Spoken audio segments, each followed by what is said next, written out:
Good morning, everybody, and welcome to the Waters Organisation Joint Committee meeting Monday, 29th of June 2026. In terms of health and safety, if the alarm sounds, please follow staff and they'll guide you to the nearest exit. The assembly point is down Devonport Road. Please be aware that this meeting is being live streamed and a video will be publicly available on YouTube. Members, can you please ensure that you speak clearly into the microphones, only one at a time for clarity, and ensure that all your phones are on silent, please. I will give you a minute to put your phones onto silent. All done that. I will now ask Hakopa, can you give us the opening karakia, please? Tēnā koe. E te tia mana o tira tēnā tātou. Nau mai ki te tīmatanga o te wiki. O tira māku tō tātou karakia. E tuku. Welcome to the beginning of the week, and I'll start with karakia. Kia tau mai, te tō mai rangi atawhai. Hona mātua tupuna o te wāhi ngaro ki runga ki tēnā o tātou. Kia māhia te ua mā kihikihi, te ua mā taratara. Nā taumahatanga ka tau mai ki runga i a tātou. Kia eke panuku, eke tangaroa, haumi e hui e tāiki e. Kia ora tātou. Thank you very much for that. I see that we are all here, so there are no apologies. Yes, Kylie? Just that I have to leave about 12 o'clock for Pohiri over at Mercury Park. Kia ora. Well, if we're all well behaved, we'll be finished We're all going there? by 12 o'clock. Kia ora. We'll see how we go. Thank you. There is no public forum today, so we'll move forward. Acceptance of late items. We have one item. It has been circulated. It is in relation to first item on the agenda, 8.1. Tangata whenua are giving comments or feedback on our founding documents. It relates to the Constitution, and we will deal with that in that item. Can I have a mover to accept the late item, please? Graham Elvin and Deputy Mayor Margaret Murray-Benj, second. All those in favour? Aye. Thank you. That is against. That is accepted. Confidential business to be transferred into the item. Open. Is there any? Shouldn't be any at this stage.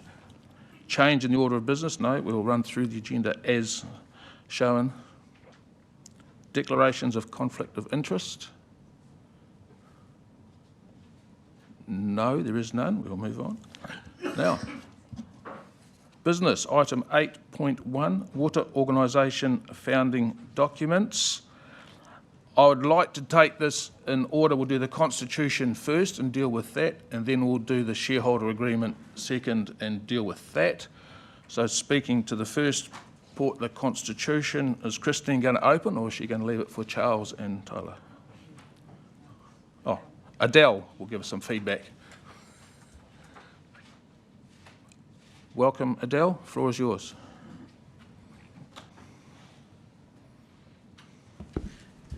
Morena, and through the chair. So on our 2nd of April meeting, both councils adopted what was talked about as the key terms.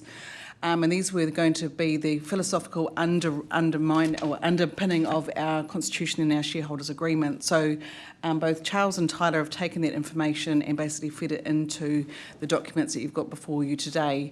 We have received some feedback over the last couple of days since the agenda was rolled, and so we'll be able to talk through those matters as they come up today.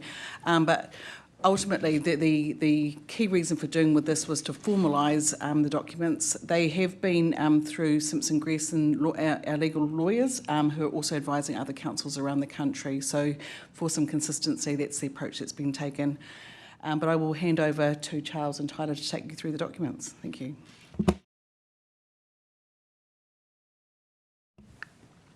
Good morning, all. Thank you, Chair. Thank you, Adele. We have received a lot of feedback over the last 48 hours, over the weekend and this morning. We've done our best to digest that and come this morning in a way to talk about that constructively.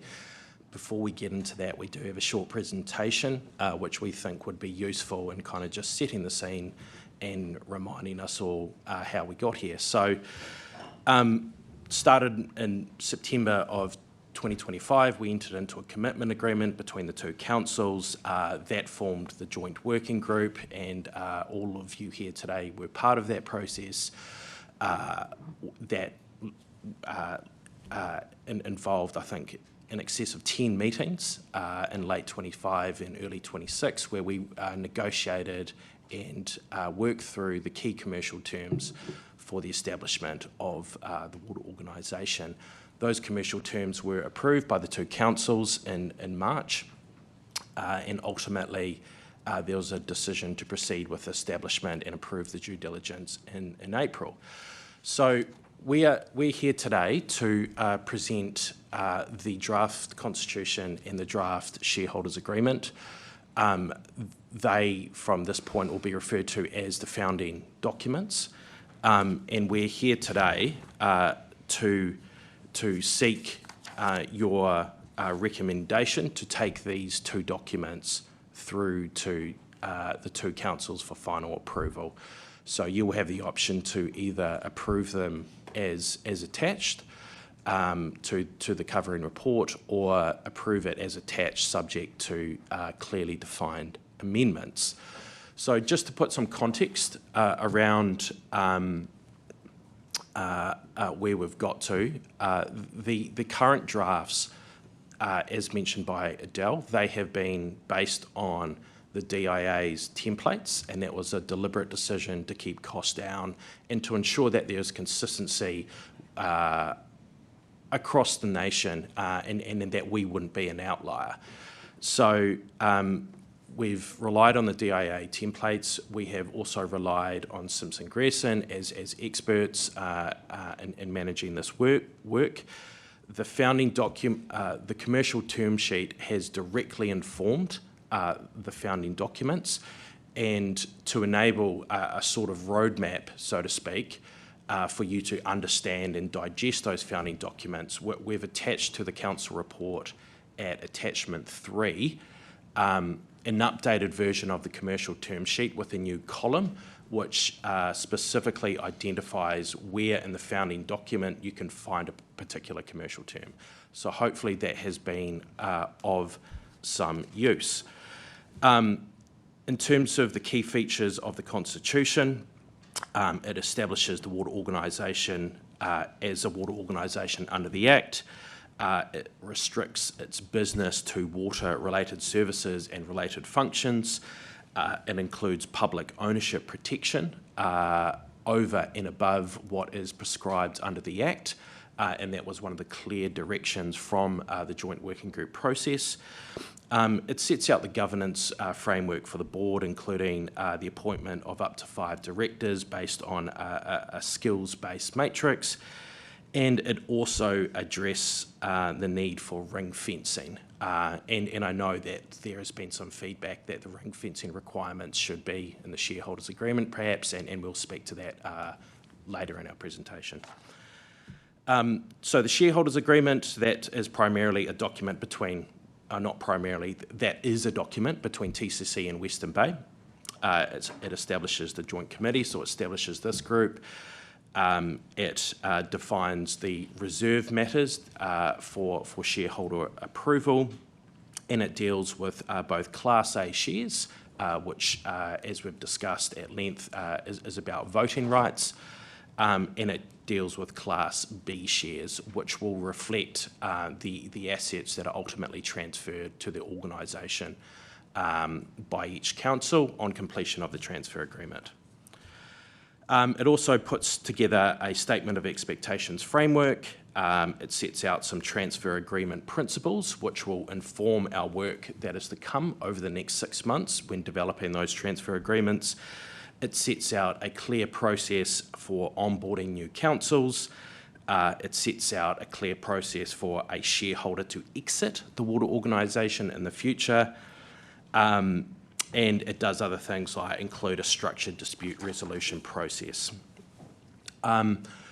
One of the matters that has come to our attention in the last month or so, and wasn't necessarily addressed through the joint working group process, was the matter of whether the board meetings itself needed to be public. We had previously suggested, at least at a Tauranga City Council meeting, that they wouldn't be public, but that the councils could encourage the board to hold public meetings, but ultimately that would be their choice. So that prior advice is not entirely accurate in the sense that there has been a very minor amendment to the Local Government Official Information and Meetings Act. The upshot of that amendment is that water organisation board meetings are now subject to Part 7 of Lagoima, and as a result, those board meetings are required to be public. So that is a new piece of information. It doesn't need to be addressed in the founding documents because it's clear as mud in the legislation, but that is just something that we wanted to bring to your attention, and I know it's one of the matters that have come up over the weekend that has been raised. So that brings us to the options. You can approve these documents as drafted, or you can approve them as drafted subject to clearly defined amendments. So this is probably a good point to pause, receive any questions, us to give your feedback. As I said at the outset, we have received the written feedback from Tangata Whenua. We have received Councillor Alvin's comments over the weekend, and we have received comments from 2 or 3 others as well. We are hopeful that we're in a position to be able to speak to all those issues this morning. Some of this might need to be dealt with in a relatively high-level way, but others can be addressed hopefully by way of a simple explanation. So, Chair, we'll hand it back to you, and we're happy to proceed as you would like, whether that's a question and answer forum or whether you want us to go through the papers that have been tabled. Thank you very much for that, Charles. I'm going to propose that we suspend the committee for a moment and go into workshop where we can discuss all the points that have been raised by all the various different committee members. We'll try and limit it to sort of 20 minutes if possible. This is purely to air all your questions so Charles and Tyler can answer them, and potentially Adele and Christine as well, to get through this as quickly as possible. Then we'll come back into committee. Are we all in favour of that process? Yes? Okay. Please ask your questions respectfully and one at a time. And we're now in... Don't need to move, do we? Just do it. Have to move? Who? Pardon? We're going to stay in public. The public will want to hear this. Can I have a mover to go into workshop? Mayor Denia, supported by Deputy Mayor Margaret Murray Benge. All those in favour? Aye. Against? Yes, that is agreed. We are now in workshop. Please indicate who wishes to ask the first question around points raised. Councillor Alvin. Look, most have seen the memo, I think. I wanted to start with a principle from my point of view that I believe the Constitution should contain the legally related documents and not some of the policy ones. So accordingly, I've just suggested that some of the stuff that we've put in the Constitution with respect to ring fencing and a couple of other issues, I don't think are appropriate for the Constitution. Charles, thanks for your response back. That was really good. So I just want to start with that preface from my point of view that, you know, those things that we just want to change as time goes by, I don't think should be in the Constitution. I think they should be in the shareholders' agreement. This is just me being a prissy lawyer, because then we don't need to spend thousands of dollars on Simpson Grierson.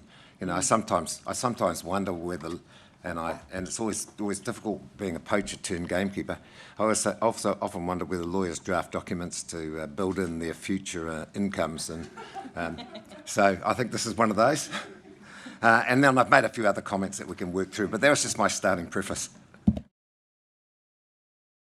You should know the answer to that, Graham.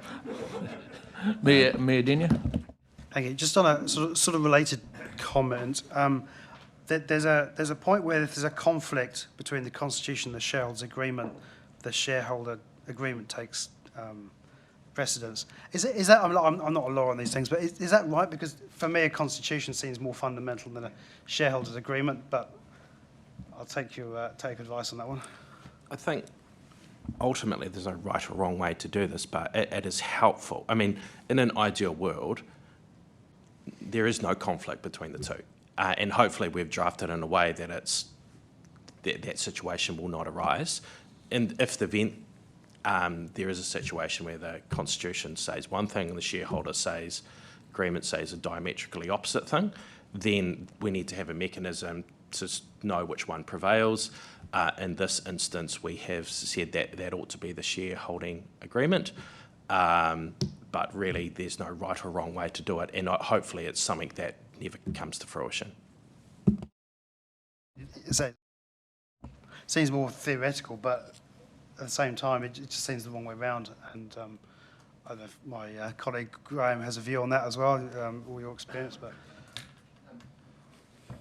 But I'll answer that. I think traditionally, this is just my view, that the Constitution is often a higher level document, and a lot of constitutions often don't contain key commercial elements that you don't want the public to see. Okay, now that's different in a local body environment, I'm talking generally. So quite often you'd have a very generic constitution, and actually the real deal's in the shareholders' agreement. And that's where all the nitty-gritty is dealt with, and it doesn't go on the public register anyway. So it's actually pretty customary, James, for the shareholders' agreement to prevail over the Constitution. Now that's Charles, I think that's where you'd sit.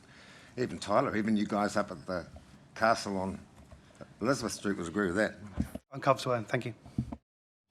It is worth bearing in mind that the company isn't a party to the shareholders' agreement, and vice versa, just understanding which entities are subject to which document.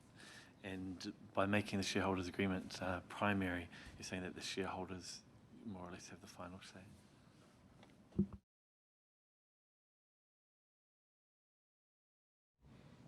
Any more? Councillor Crowther? Just on the board meetings, yeah, thanks for clarifying some of that. I think you used the phrase clear as mud, and I wondered if it was actually.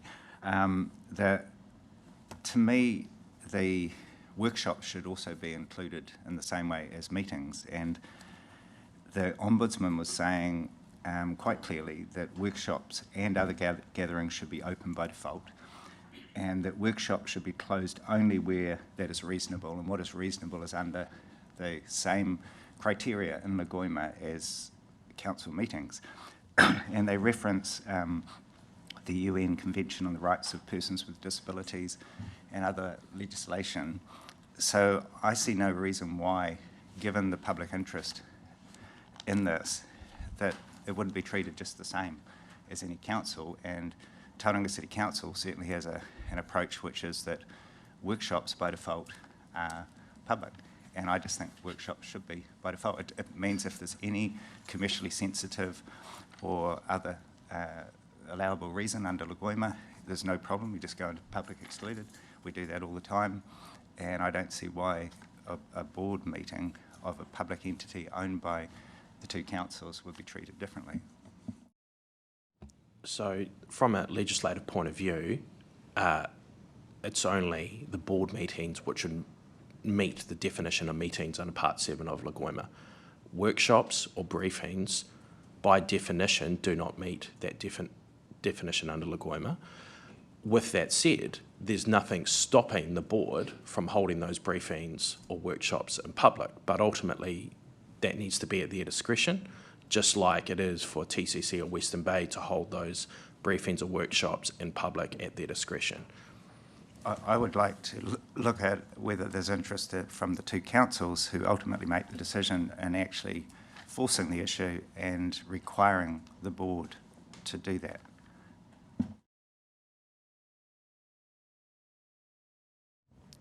Do I have any comments by the elected members? Mayor Denia? I think we should leave this up to the board. I don't tell other groups how they should run their workshops.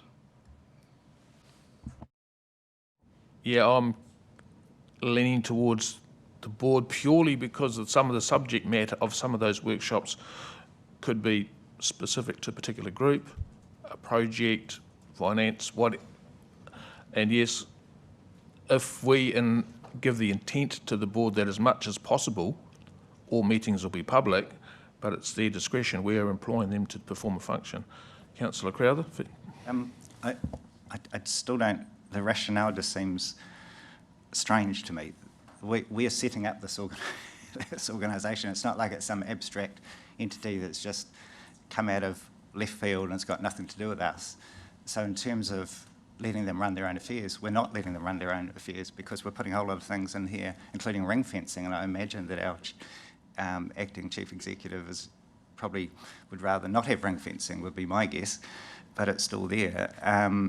So then when you look at something, as you've said, Mr. Chair, where they might have reasons that they don't want the public there, that's fine. I've just said that. So all I'm saying is have a culture of transparency, because Tauranga City Council anyway, and I don't want to comment on another party, Mayor Denia, but we have a culture of transparency, and I think that we would kick the whole thing off on the wrong foot.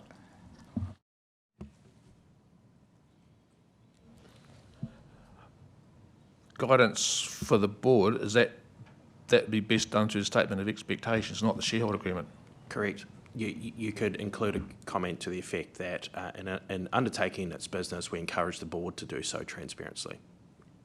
And ultimately, that would be the guidance of the shareholders, and it would be up to the board as to how they implement that direction. Councillor Crowther.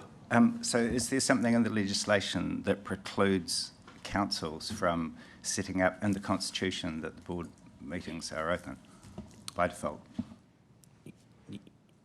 We're starting to get into the territory of the shareholders dictating operational matters for the water organisation. That is inconsistent with the legislation, which anticipates a clear separation of governance, and that there are mechanisms to manage that relationship, primarily through the water statement of expectations, and then the development of the water services strategy. And as we have previously reported to this group, that there are numerous reporting obligations on the board to basically hold them to account to the shareholders. That includes half-yearly reports, annual reports. There is a mechanism under the Act for the shareholders to request information from the board really at any time it pleases in respect of any matter. So is it consistent with the legislation? I don't think it is, because you're starting to tell the board how to run its business. I guess I struggle with operational. To me, it's literally governance. We're not trying to tell them how the chief executive and staff operate. We're not trying to impinge on management, on any of the staff actions. This is solely around the governance of an organisation that we're setting up. So I guess I just see it very differently, and I don't read anything in the Act that seems at all indicating that can't happen. I've got a follow-up question. We're currently being guided by DIA in the establishment phase. When the Waters Entity Organisations is stood up, it gets handed over to the Commerce Commission and they take over all of the compliance regulatory reporting. Is all that reporting going to be publicly available as well? There is an obligation on the water organisation to publish key documents, including the statement of expectations and the water services strategy. So there is full visibility for the public on those sorts of issues, and that's a legislative requirement. Hakupa.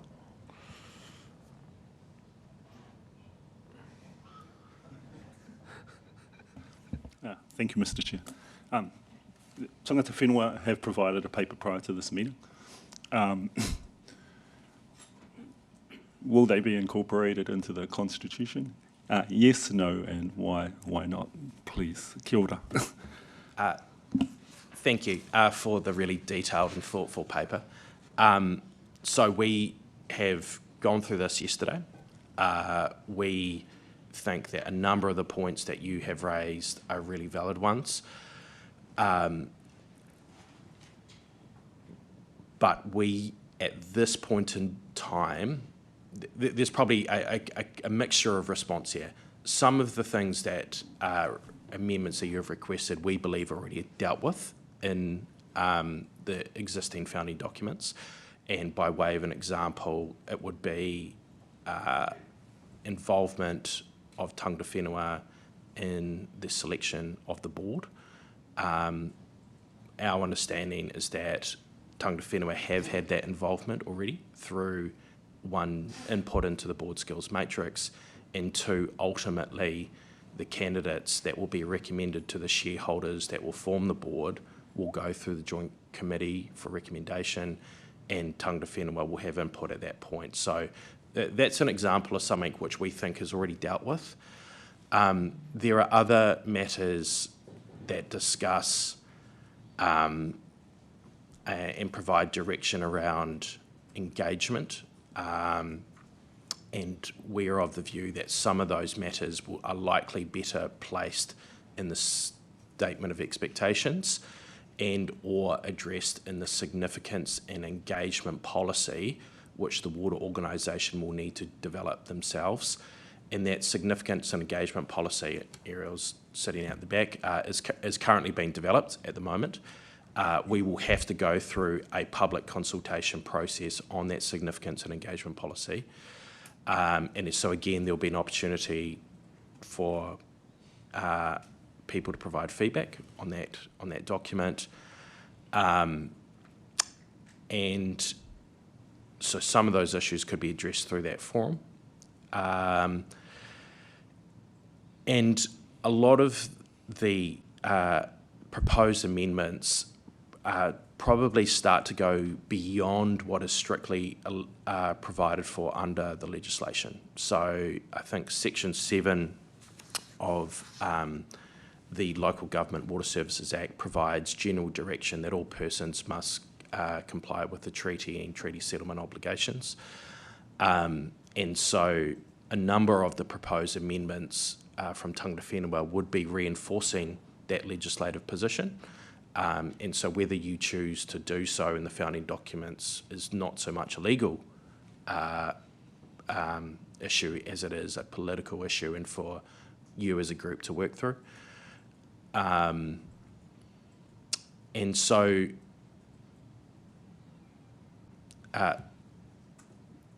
in short, I think a number of the points you've raised are valid ones, but I think there are better forums and documents to manage those issues.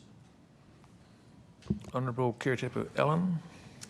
Tēnā koutou, atamari, everybody. Good morning. Hope everyone had a great weekend.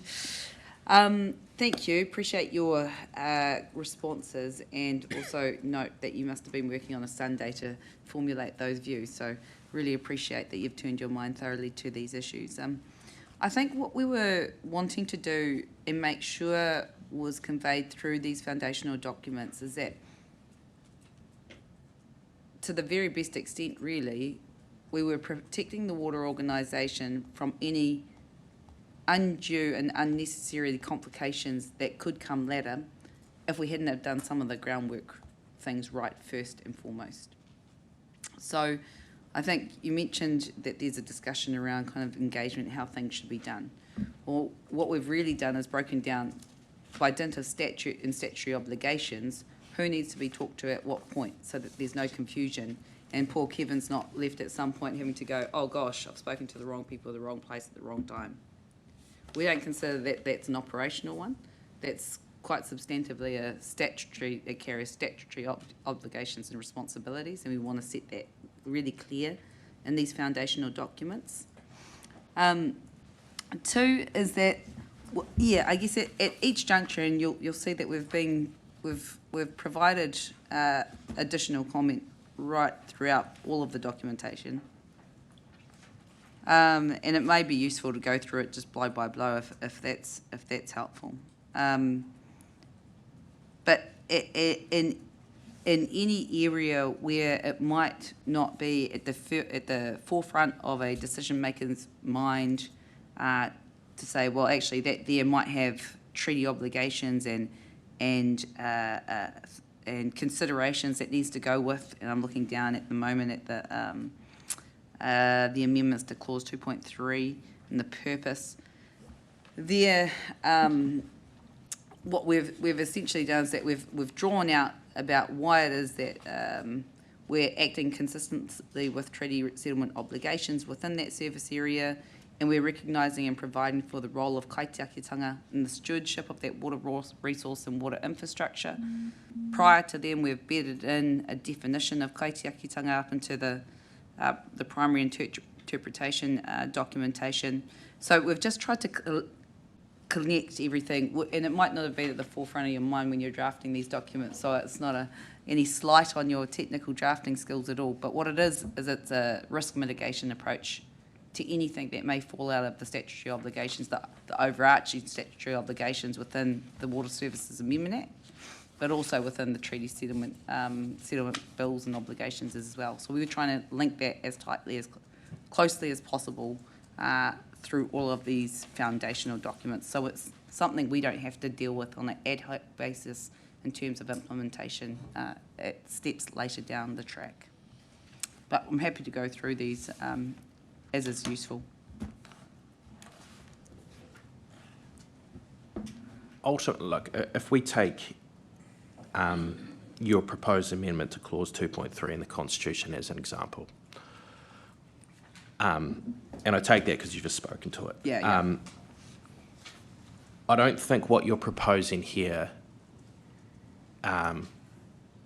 is unlawful, is inconsistent with the Act, it really, and if you look at the proposed amendments,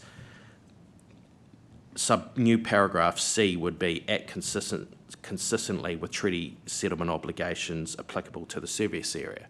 Yep. Well, that simply reiterates Section 7 of the Local Government Water Services Act. So in principle, you could say, well, that's not necessary because it's in the Act. But equally, you could say, well, by putting it in the Constitution, we reinforce that. Correct.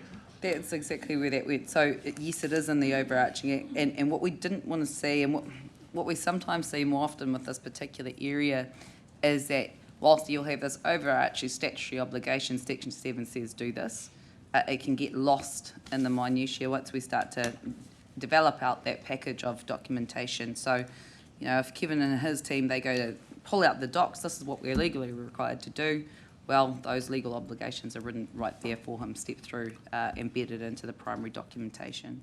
And you'll also see there as well, then it's got that recognition for the role of kaitiakitanga and stewardship of water resources.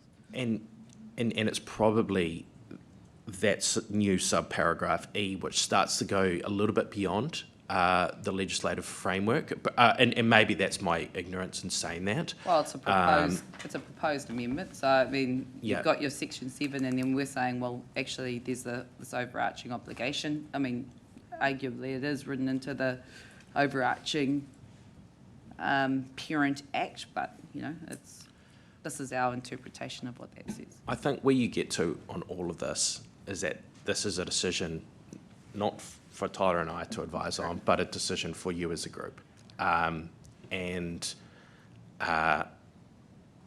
If I take the proposed amendment to C to 2.3, I agree that D would just be confirming what's in the legislation. E arguably expands upon that, and there is a case to say, well, subparagraph E might be something that's better suited for a statement of expectations, which is still a legal document in the sense that the water organisation must give effect to it. But it's really for you as a group to provide guidance on this, and we've probably exhausted. I mean, we're happy to step through each one of these points and provide our legal take, but really these are political decisions. Yeah. Mayor Denia.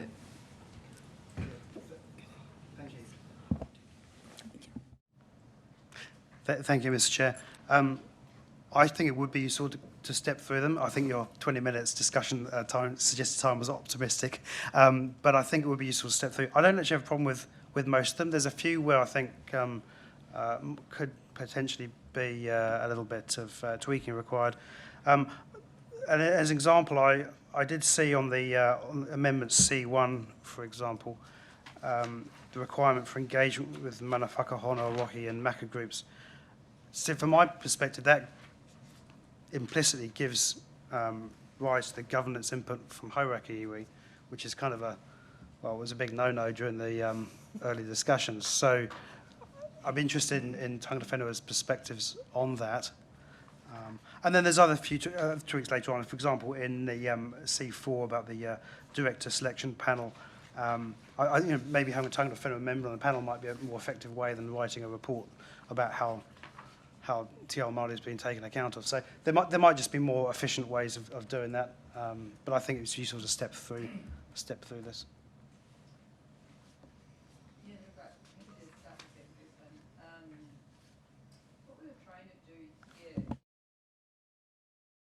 Sorry. This is on page 1 and 2. One of the, I think, frustrations that can often occur with the establishment of a new entity like this is that you have a new board and new operational group entity trying to grapple with the way in which it needs to engage with Māori and do so in the right way. And there's different types of right ways. There's the right way to do things that builds relationships up, etc. And then there's the right way, the statutory obligations on decision makers under a particular entity, and of which this entity, there will be numerous statutory legal obligations. So what we've tried to do then is to step it out in a really clear way, albeit it looks lengthy, but as to exactly who the entity is required to engage with at every single step, and on which issues. So in the modern day context, and in a relatively post-settlement environment that we're operating in, and I say that loosely, knowing that there's a couple of iwi in the rohe that have signed their deed of settlement, so that would be classed as the post-settlement era that our iwi are in. There are ranges of undertakings and obligations that sit with those post-settlement iwi entities that now sit across a whole broad range of legislation. So that could be like Local Government Act, Fast Track Act, etc. But legal responsibilities and obligation, by and large, right now sit with iwi authorities. So we've tried to set that out in in terms of the statement of expectations, who the company is supposed to engage with when it comes to fulfilling their obligations. So first, the recognised iwi authorities.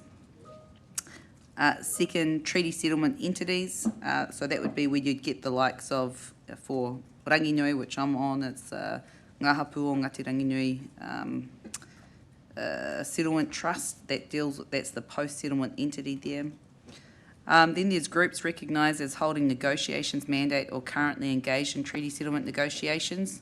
So that would be a group there, for example, in Aotearoa, Ngaiterangi. They have the mandate to negotiate on behalf of their people by dint of a separate legal process. So they're the relevant entity for engaging with. And then you come down, there are Māori that have, or iwi authorities or groups that have particular legal rights that stem from current agreements. So that could be through mana whakahonoarohe or joint management agreements. It might be that they are consent holders. It might be that they have customary rights under particular pieces of legislation. But we've grouped all of those obligations, those legal obligations up, and we've set them all out there so that a decision maker is never left wondering, well, this group's just said to me that they are the group we should be engaging with. Should we do that? Well, actually, no, you don't have to. It's nice and clear. You don't have to, because everything's been set out for you. These are the people you have to engage with. And that constantly seems to be a point of difficulty. And I think as well, just to acknowledge that both councils will have your own groups that you've established within your own organisations that you engage with on Māori stuff. But that those groups don't usually have the statutory mandate to be the groups that you must engage with on particular issues. We've bedded that all in there for you. So that are the amendments proposed in that first component. Does that sounds technical, but it's actually real simple. Does anyone have any questions? Mayor Denia?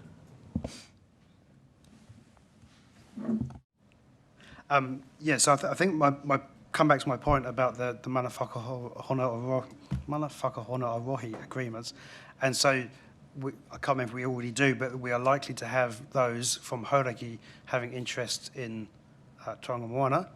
And so having explicitly in the Constitution that we will engage with Hauraki iwi about how water outcomes and so on, I understood that was explicitly what our iwi are telling us they did not want a bar of. Two kind of responses there. I think first and foremost, one, I think we need to separate out current historical treaty settlement issues between Hauraki and Tauranga Moana. The position there is clear from all three Tauranga Moana iwi that Hauraki do not have a seat at the table within Tauranga Moana. They aren't one of the Tauranga Moana iwi. That's first and foremost, so all remarks associated with that, correct. There is a separate and discrete issue that where there is a mana whakahono arohe that councils are required to have regard to because it's in place. I mean, you've got your overarching statutory obligations that oblige you to do that anyway. Those things can't undermine, one can't undermine the other. So I guess we're just highlighting that those are, by dint of your obligations, you're going to have to engage in those things anyway. And where legal rights are created by any other legal instrument, that's going to have to be a bit of a delicate two-step forward. It's frustrating, this, isn't it? Because I take your point, and I think as long as Tangata whenua are comfortable with that, that's fine. I'm just conscious that I'm talking across the room to you and not the iwi chairs and not the partnership forums and not everyone else who's expressed serious concern before. But if that is a conversation that needs to happen from Tangata Whenua's side, then that's, I'm comfortable with that. I'll just jump in here. My biggest concern is that, my personal view, this is better done in the statement of expectations because it's ours and it will define and we'll be able to name whichever groups are relied to engage with at certain points. And it will give Kevin and his team very clear direction as to where and how he's meant to engage with which groups. Also, I'm also very concerned that the Constitution and the shareholders' agreement is something that we as elected members have to agree on, and I want a document that we can agree on to get this organisation off the ground.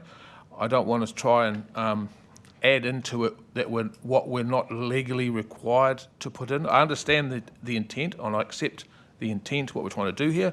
I also want to ensure that this organisation will engage with every group that it's required to under the law to achieve any water infrastructure upgrades or add-ons to the network. But it's where we put it. Is this the right place for it? My personal view, probably not. But that's up to my fellow elected members to agree or disagree with me at that point. Yeah, I think the proposal was that we had it in the statement of expectations. Statement of expectations, That's what you're saying, yeah. Which is technically not what we're discussing today. We did set it out, so we made the amendments. Yeah. And then we proposed that this is given flesh to meat on the bones. Yeah. So that's what we're saying. It will happen in the statement of expectations. Yeah, and that was in response to Mayor Denia's point. Yeah. Yeah. So, yeah, and I'm very keen to have these pathways nailed down, so when the organisation or what entity is stood up, Kevin and his team know exactly who to engage with. The board has a very clear matrix of who and where to engage and how to engage, when to go to consultation, when to do an open public forum, whatever, how that framework is well established and set up. So they are not, as quoted, flailing around in the dark trying to find which phone number, which group to ring. They've already got it there. They know who they're going to talk to straight away. But is there any more questions on Graham Elvin? Councillor Elvin, apologies. No, I prefer the Graham. Look, I'm supportive of these by and large for the same reasons. I underpin it with my initial comments that, you know, we need to keep the constitution as slimmed down as we can, but I seem to have already lost that one. So I think, Charles, the one comment I'd make is if we've got statements of the obvious in the constitution already, as we already have, because, you know, they're everywhere, then I don't think a statement of the obvious on some of the iwi required issues should be a problem for us. I think we should do that. That seems absolutely right. And in terms of the requirements in the statement of expectation, I'm in agreement with those for sure. Any comment from the Tauranga City Council members? I'll do Deputy Margaret Murray Bench first and then Councillor Crowther. I agree with you, Sue, and with the Mayor. This goes into the expectations and shouldn't, I was going to say, clutter up the Constitution. It should be a very fine, simple statement, document that everybody can agree with. Treaty settlements in the Crown, it's their obligation, and no doubt when laws are passed, we have to abide by them.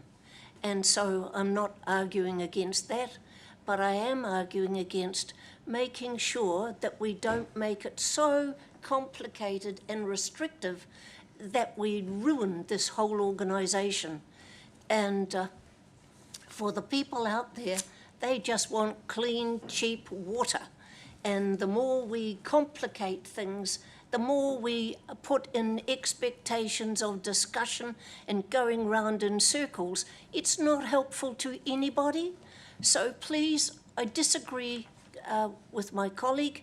I support my Mayor and you, sir. Let's keep this Constitution as clean and as fine as it can be. And the expectations go into the documents, because I'm sure ratepayers will want to have expectations as well. Councillor Crowther. Yeah, I just have a question for Tangata Whenua members on the proposal for clause 1.1. It might just be, I probably struggle to digest it all in detail, but I'm wondering where that leaves hapu, because my reading of it, and I might just be missing the nuance, is that it gives very clear framework of iwi authorities, treaty settlement entities, etc. But when it comes to the hapu, which by default is my understanding of the Tauranga City Council sort of philosophy underpinning our arrangements with iwi hapu in the area, is that, for instance, Tarangapu is iwi and hapu together. So could you just comment on that, please? Yeah, I think that's a really important question. Thank you for picking it up. Two probably main responses is that first, iwi authority is the vehicle by which all statutory functions for engagement, particularly under this current government, but it's the iwi authority that carries that statutory function to be able to provide comment, respond, engage in the fast tracks, engage in these fora here, etc., etc. So we've tidied that up and said, okay, that's the starting point. So that's where, so iwi authorities, when it comes to these arrangements, iwi authorities are at the table. But our iwi are hapu-centric.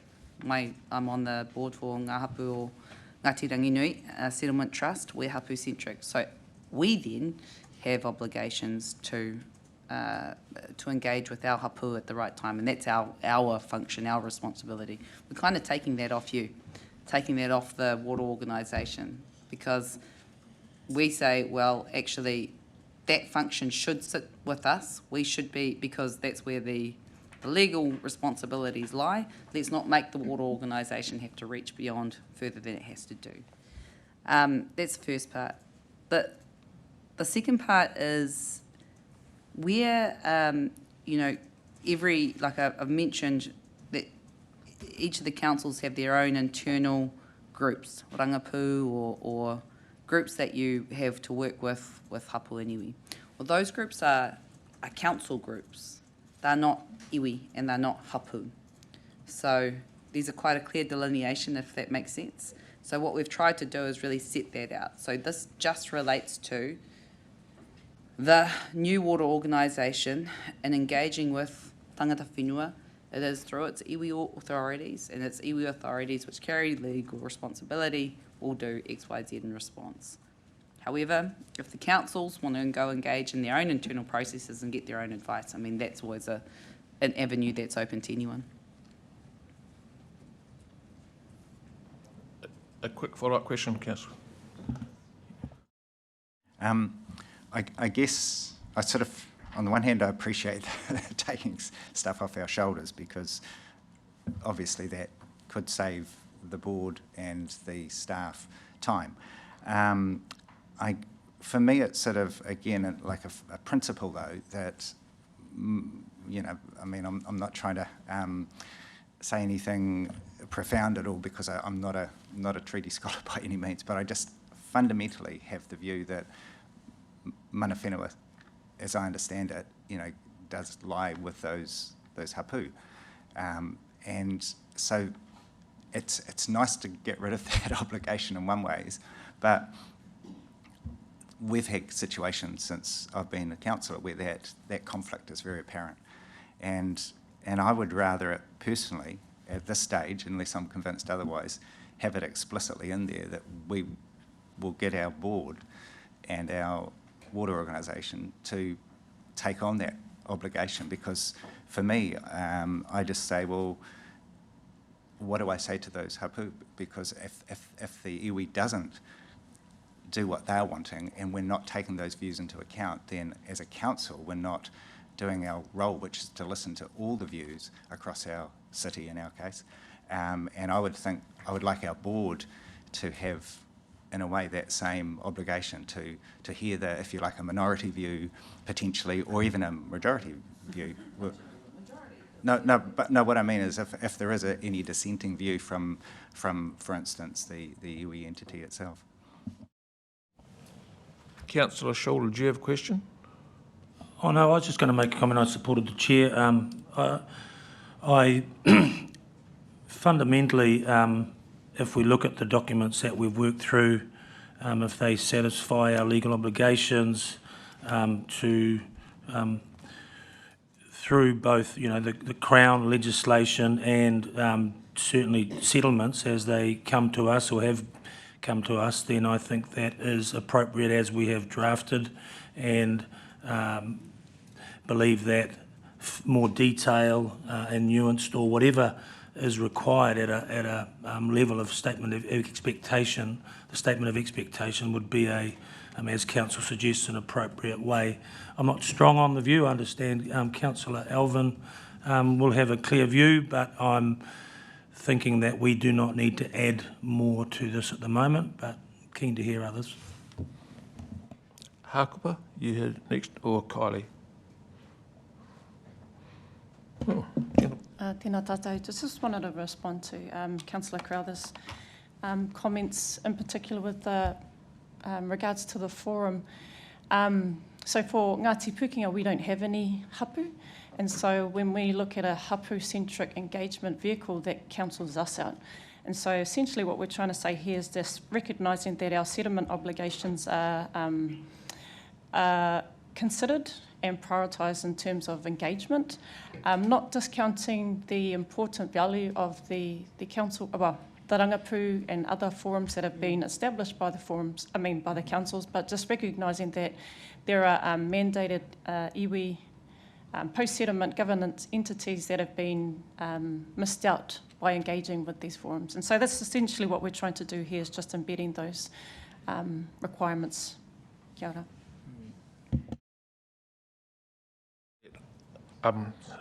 Hako will go next, and then Councillor Crowther. Tēnā tātou. My friend, Councillor Crowther.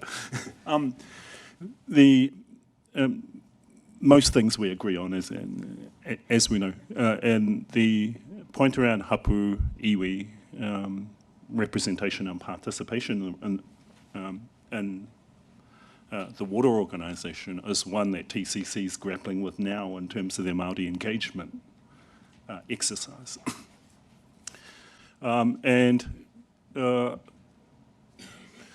The review and the new implementation approach has really identified that there's multiple layers of action and activity, multiple different pathways, and how TCC operates moving forward needs to change to accommodate that.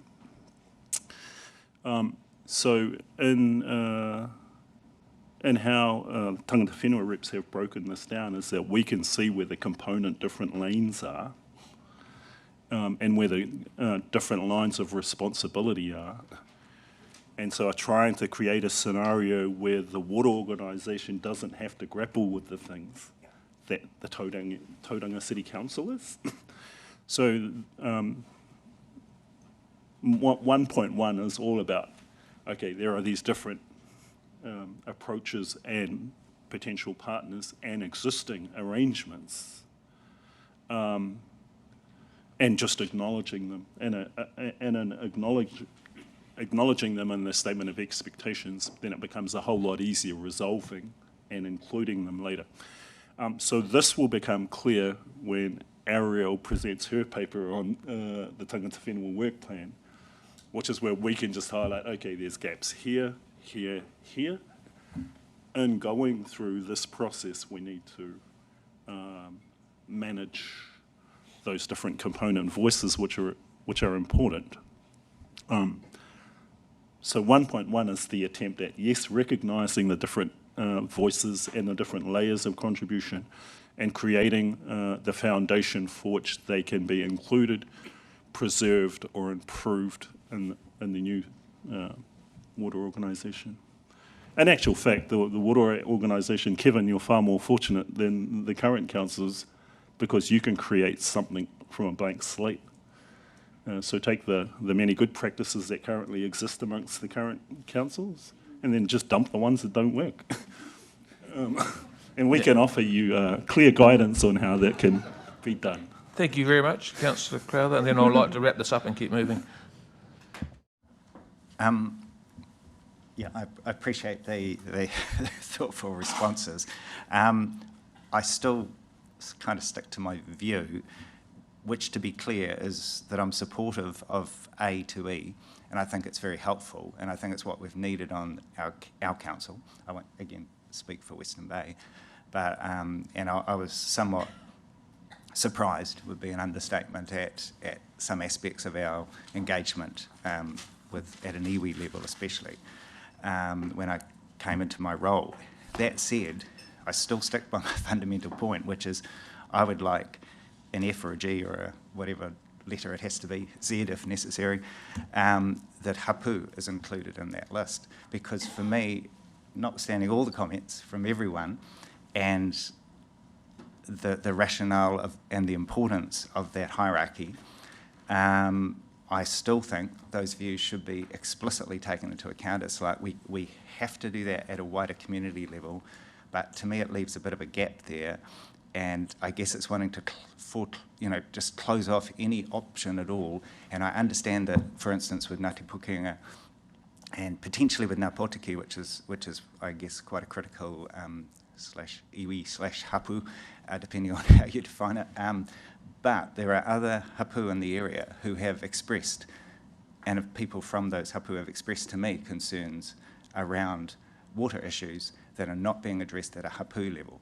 And I don't think the fact that our rangapu may not have been operating at optimal efficiency or structured optimally necessarily, that's a different matter. This is just simply trying to get the views in addition to everything else that has been said. So I'm not trying to take away anything, just trying to add something in as an obligation for our water entity. So I'd just like to sort of keep this moving and start sort of getting a summation or where we're currently at. Fully supportive of some of this being in the statement of expectation, but it has to be done in a meaningful way. Kylie's pointed out that we need to ensure that every group is covered and that the right groups are included at the right time. How do we do that? And I've already asked many of you already through the Joint Waters Working Group around how we're going to establish a mechanism by which all groups are included in the conversation at the appropriate time.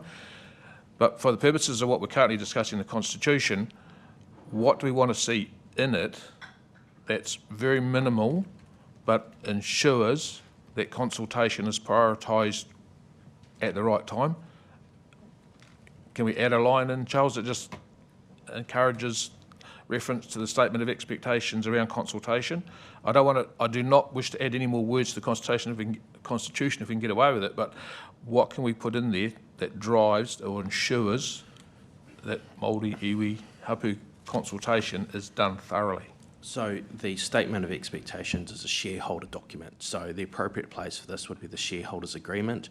That is covered in Part 8 of the shareholders agreement. Schedule 5 to that shareholders agreement lists the matters which are required under the legislation to be addressed in the statement of expectations, but it also goes and lists matters that under the heading agreed additional content. So if you are wanting to give further direction about matters that ought to be addressed in the statement of expectations, in my view, it would be essentially a new bullet point on Schedule 5 of the statement of the shareholders agreement. Honourable Kerry Allen Tapper, you feedback on that? I want to keep moving, so quick. That makes sense in my mind, so thank you for that. I think the only additional, there's a strikeout, but there shouldn't be, but just in terms of the new definitions to be included in the Constitution, those ones that mention kaitiakitanga, mātauranga Māori, and that's just to help give some clarity so that there's no ambiguity when those terms are referenced throughout the rest of the document, but to Part 5, that makes sense. I just want to briefly quick up from Member Carruthers' comments about hapu and voices and those that need to be recognised. To be very clear for that member, mai iwi, Ngāti Ranginui, we are a hapu-centric iwi. We only exist by dint of our hapu. When we're talking about engaging with iwi authorities, it's because that's where the statute requires that engagement to exist. Now, if that iwi authority fails to directly be the conduit between the decision maker or the water organisation and the hapu PSGE, all hell, all fire breaks loose. Nothing shall happen. That is a mandatory step. The challenge we've got, though, here in Tauranga Moana is that there's nothing on the council that's obliged to go directly to a hapu, and that's something that we're in the process of trying to build that bridge. So we don't want anything to slip. We don't want weird little nuanced new processes being established by the council to fill a gap that's actually something that we need to be doing together. So this isn't about to marginalise or not enable our hapu voices to come through. This is to ensure that they're coming through it the right way and with the right full force that our people deserve from those on-the-ground places. So I don't think we're getting at cross purposes, but I think that the method by which the madness should be established is something slightly different that we have different views on. Right, I'd like to bring the workshop to a close. Is yours a general discussion point, Councillor Albert? Well, I do want to address some of the issues I raised in my memo, which go through a number of points that Charles responded to, which is just in addition to this. And that won't take that long, hopefully. 5 minutes, excellent, carry on. Yeah, but in response to that, I think the kaitiakitanga things are really important to underpin in our constitution. That's the one thing we did not discuss, and I agree with Margaret Murray Benge. You know, we want to provide, you know, clean, cheap water and effective disposal. But for me, the kaitiakitanga issue is it's not at all cost, and I think that needs to be absolutely put away. No New Zealander wants that at all costs. And so let's put that in there. Anyway, so I raised a few issues and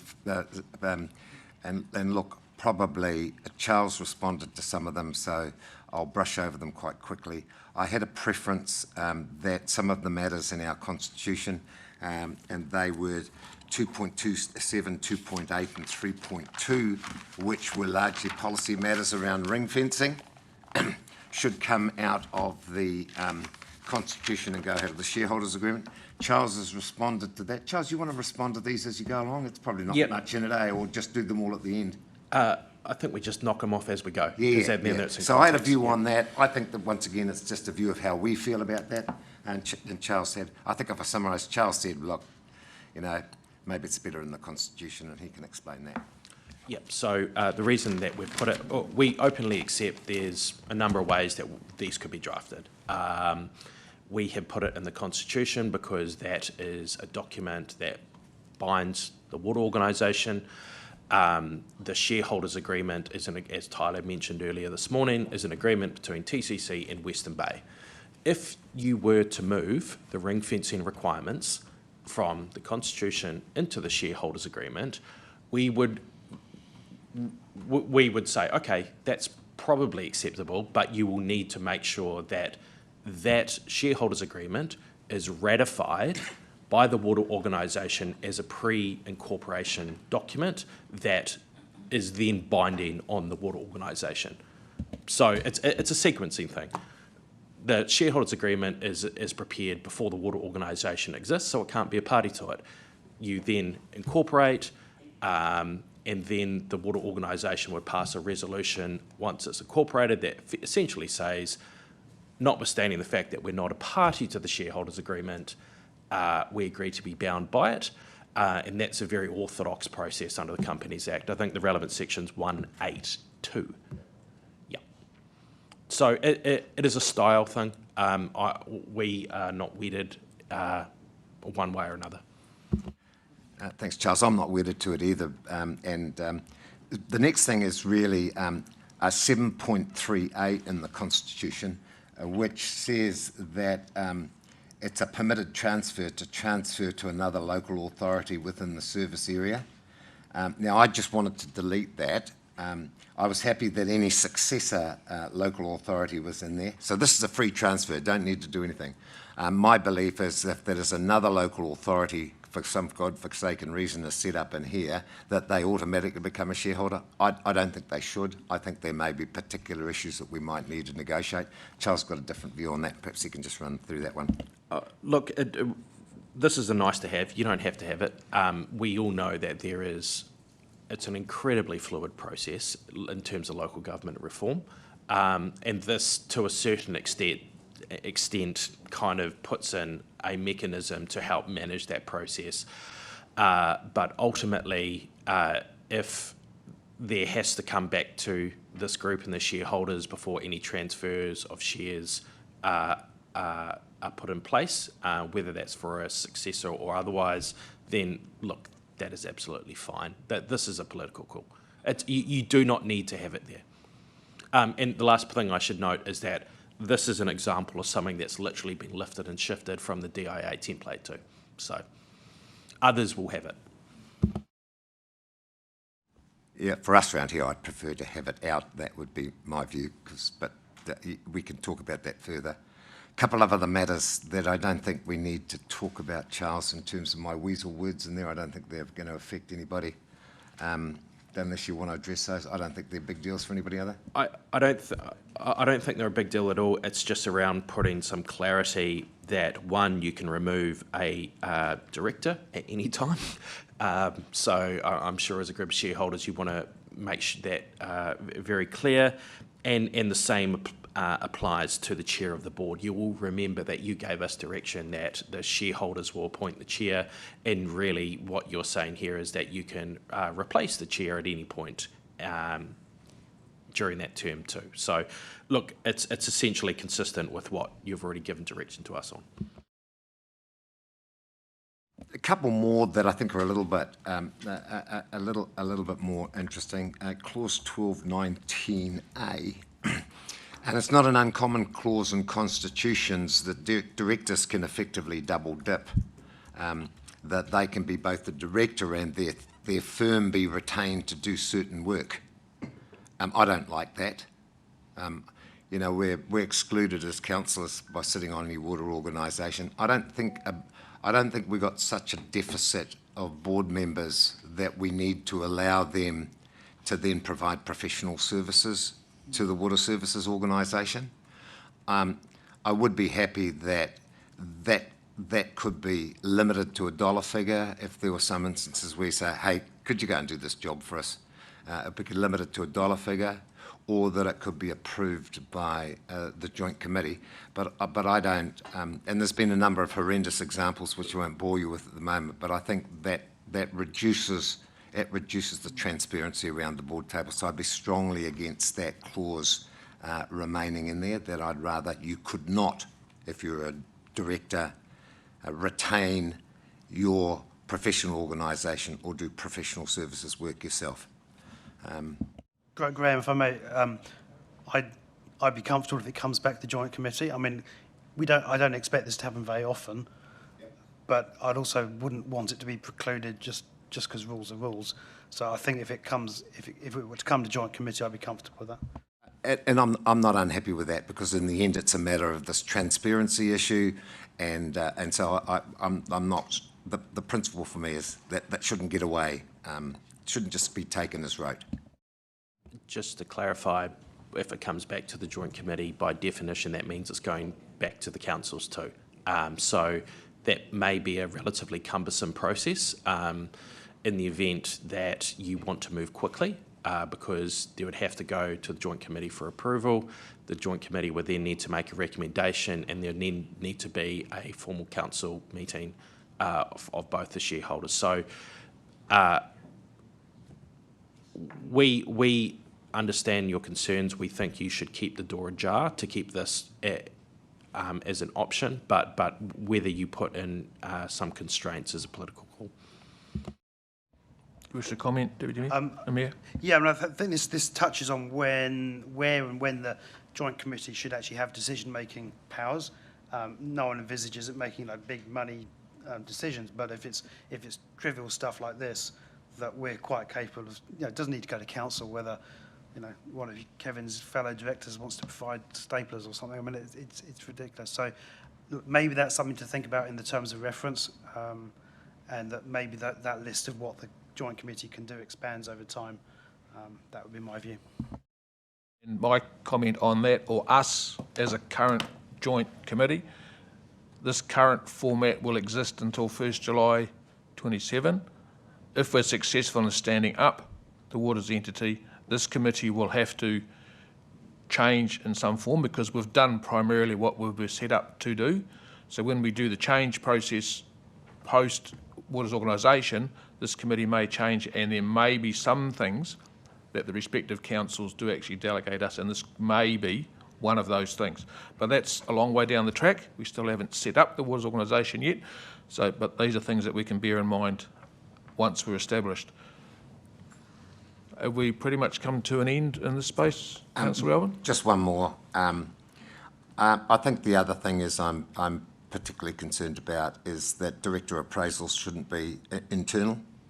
I think to pat themselves on the back and say what a wonderful job they're doing doesn't cut the mustard with me.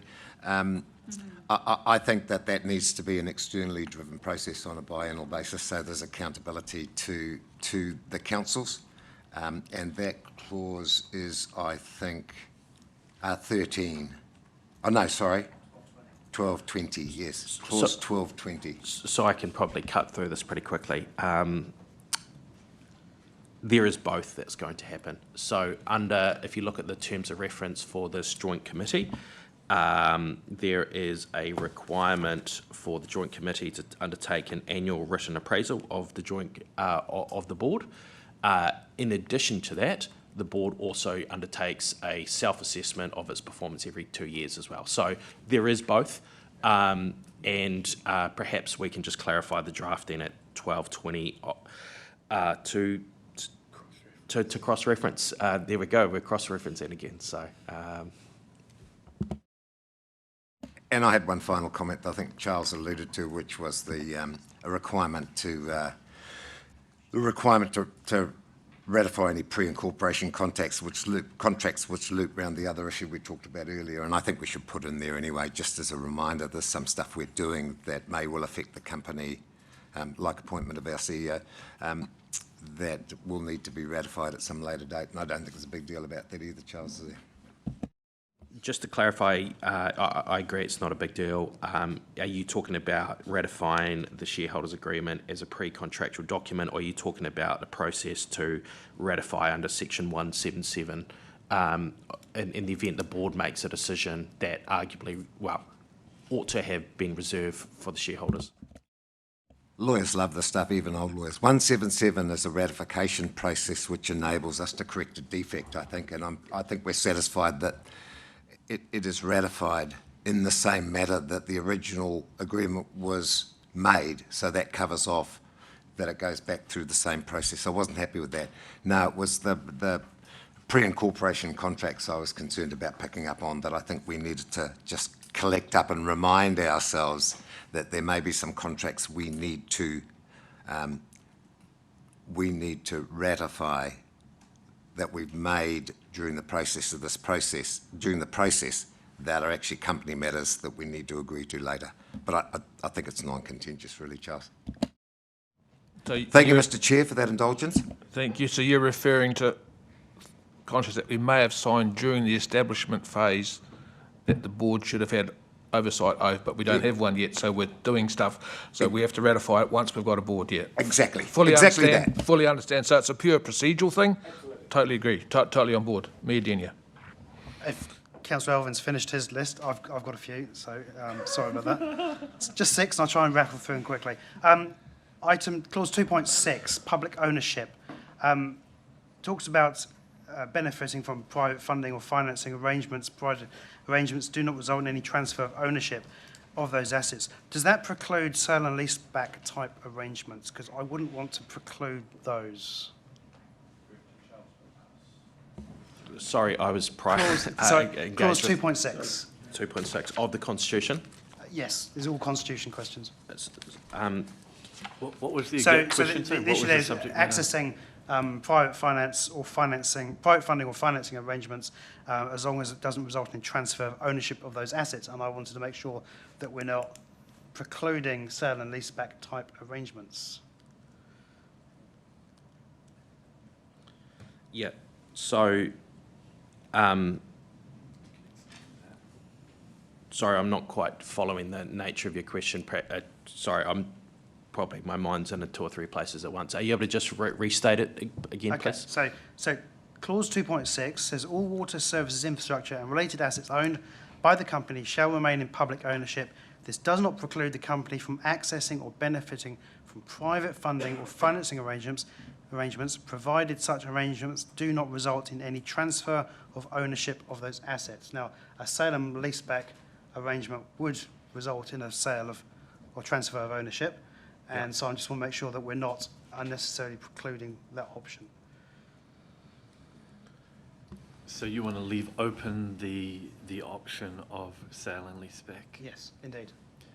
I mean, we can discuss the merits of it another time, but I don't want it to be precluded at this stage. I think this is talking about ownership of shares as opposed to individual assets. So under your situation, It says services, infrastructure and assets, so we're not talking shares.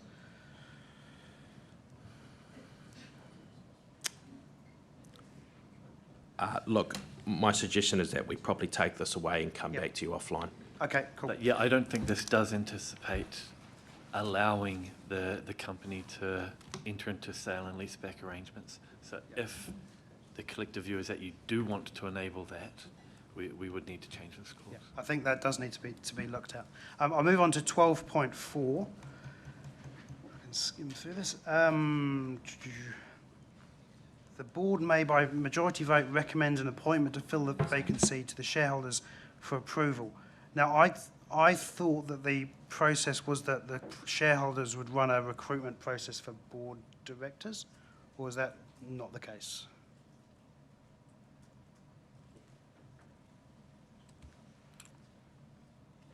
Is this a reference to the ability for the board to make a recommendation to fill a vacancy? You don't want the board to be able to make a recommendation? Well, my understanding was that the shareholders would run a recruitment processes for new board members. I mean, the board might have a view, but they this seems to be suggesting that the board itself would run a process and then recommend to us as joint committee members. I probably accept that that's inconsistent with how we've framed the terms of reference, where the joint committee essentially manages recruitment of the board and makes a recommendation to the shareholder. So we're happy to clarify that. We just need clear direction as to the intent. Are you happy for the board to make a recommendation that the joint committee takes into account, or do you just simply want that process to be entirely managed by the joint committee in the event of a vacancy? I think it's a joint committee matter, just like all our other CCOs. Do I have a general consensus around the table? Is Councillor Alva waving for a comment? Yeah, I was going to make a comment, and I mean, I think this is a casual vacancy one, and it's always a bit niggly, but I think we're in a position where reducing the number of directors by one until we go through a process is probably not going to be the end of the earth, so I'm inclined to support Medinia's position on it.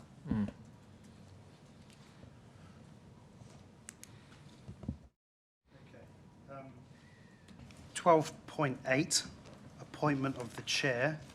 It says the chair will hold office until they cease to become a director, but a new chair is appointed by the board. Now, I understood the chair's being appointed by the joint committee or via council.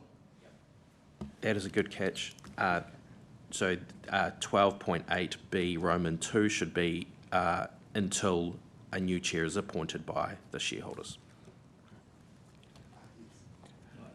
Because that isn't entirely consistent with 12.8A, which says the shareholders will select, and incorporating Councillor Alvin's new words, and may at any time replace and appoint the chair of the board. Just on that, around, totally agree. That's actually one of my questions, so someone's actually got to one of my ones. But if, in the event we come to a board meeting and the chair is unable to be there due to an event, personal event, the board still has the ability to appoint a chair for that meeting. Correct. So An interim for that one specific meeting while the appointed chair is unavailable due to something. So if you look at Schedule 1 of the Constitution, Clause 1.2 says the rules for I'm just making that clear for everyone who is listening, that we're sorry, not... it's Schedule 2. Yeah, we're not asking that they come to us to appoint a chair in the interim of the current one being unavailable due to illness. This is if they've stood down for a reason and we have to reappoint a chair that comes back to us. Mr. Chair, so my next comment is around Schedule 1, and it's talking about shareholder meetings. It's a little bit unclear to me in this context what we're talking about the shareholder, because obviously the shareholder is TCC and Western Bay, but then it sort of implies it's one person as well. Like who is that? Is that me as mayor, or is it a appointed delegate, or what's the how would that be run in practice, Charles? The shareholder is the entity, TCC or Western Bay, and would be up to that entity to appoint its delegates to that particular meeting to speak on behalf of that entity. And that would be entirely a matter for Western Bay to say, well, these are our representatives and this is our voice, and the same for TCC and whatever shareholders may join in the future. Yep. Thank you. Last comment from me, Schedule 2, 3.1. It is not necessary to give notice of a meeting of a board to any director temporarily absent from New Zealand. I don't know why we wouldn't even bother. I mean, he may not be able to make it, but I think he deserves the courtesy of being told. So, yeah. A lot of this stuff is boilerplate stuff, so we're happy to whip it out if you think that's just not appropriate. I think that'd be wise.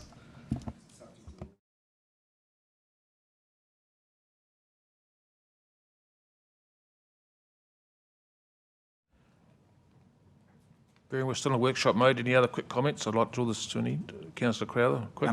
Can you just clarify in terms of Mayor Denya's request around the sale and lease back, how do we actually find out if it's a recommendation or not a recommendation of this committee to the councils?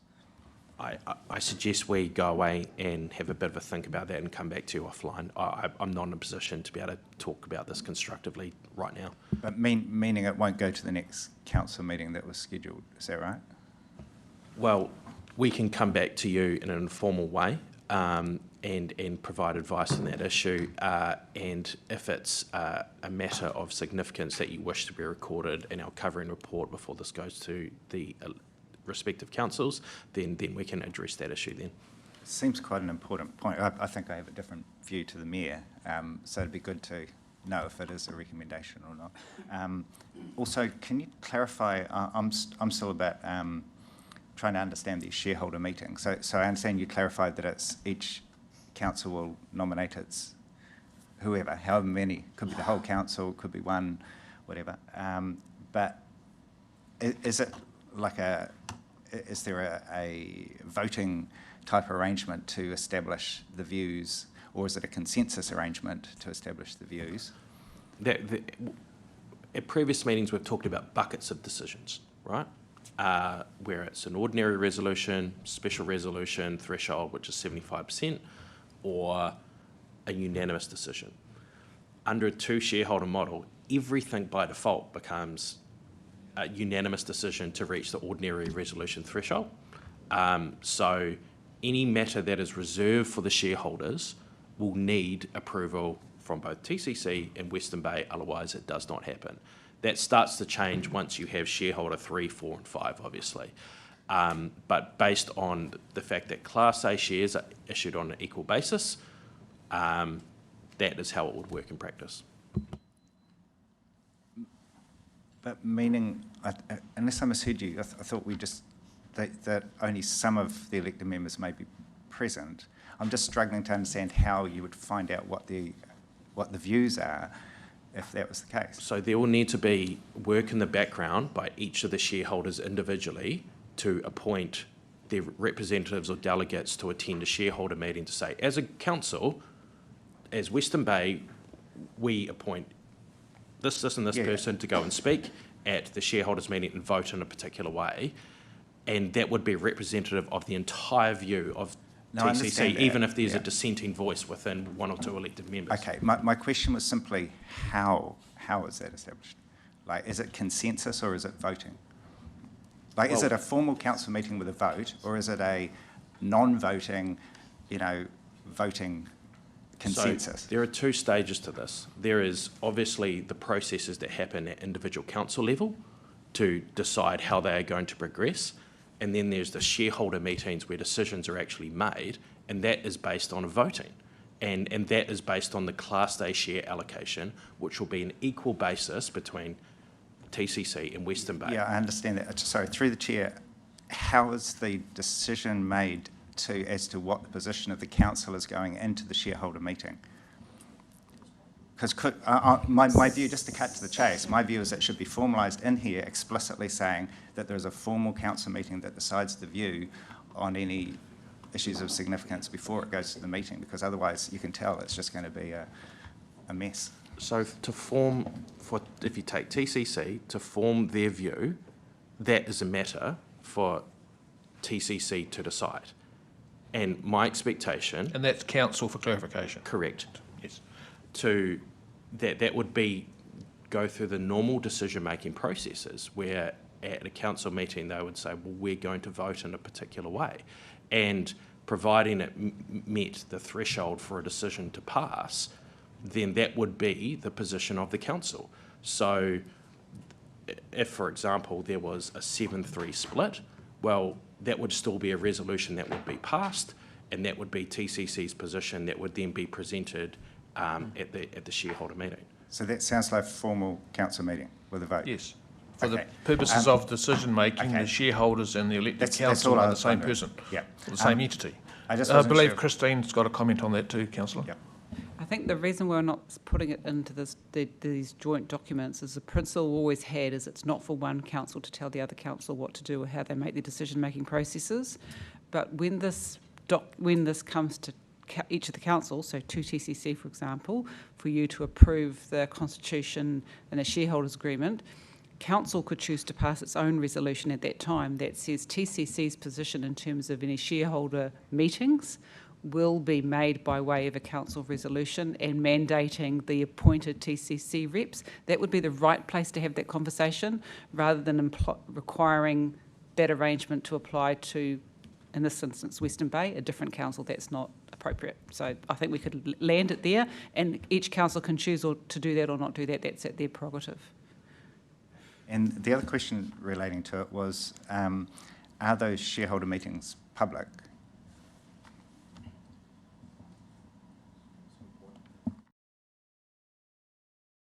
I think they would still be defined as a joint meeting of the council, so probably would fall under Lagoima, I would have thought, Tyler. Yeah, my understanding is that they are public. Yeah, but we can double Could we check that. add a Make it clause public to then. clarify that?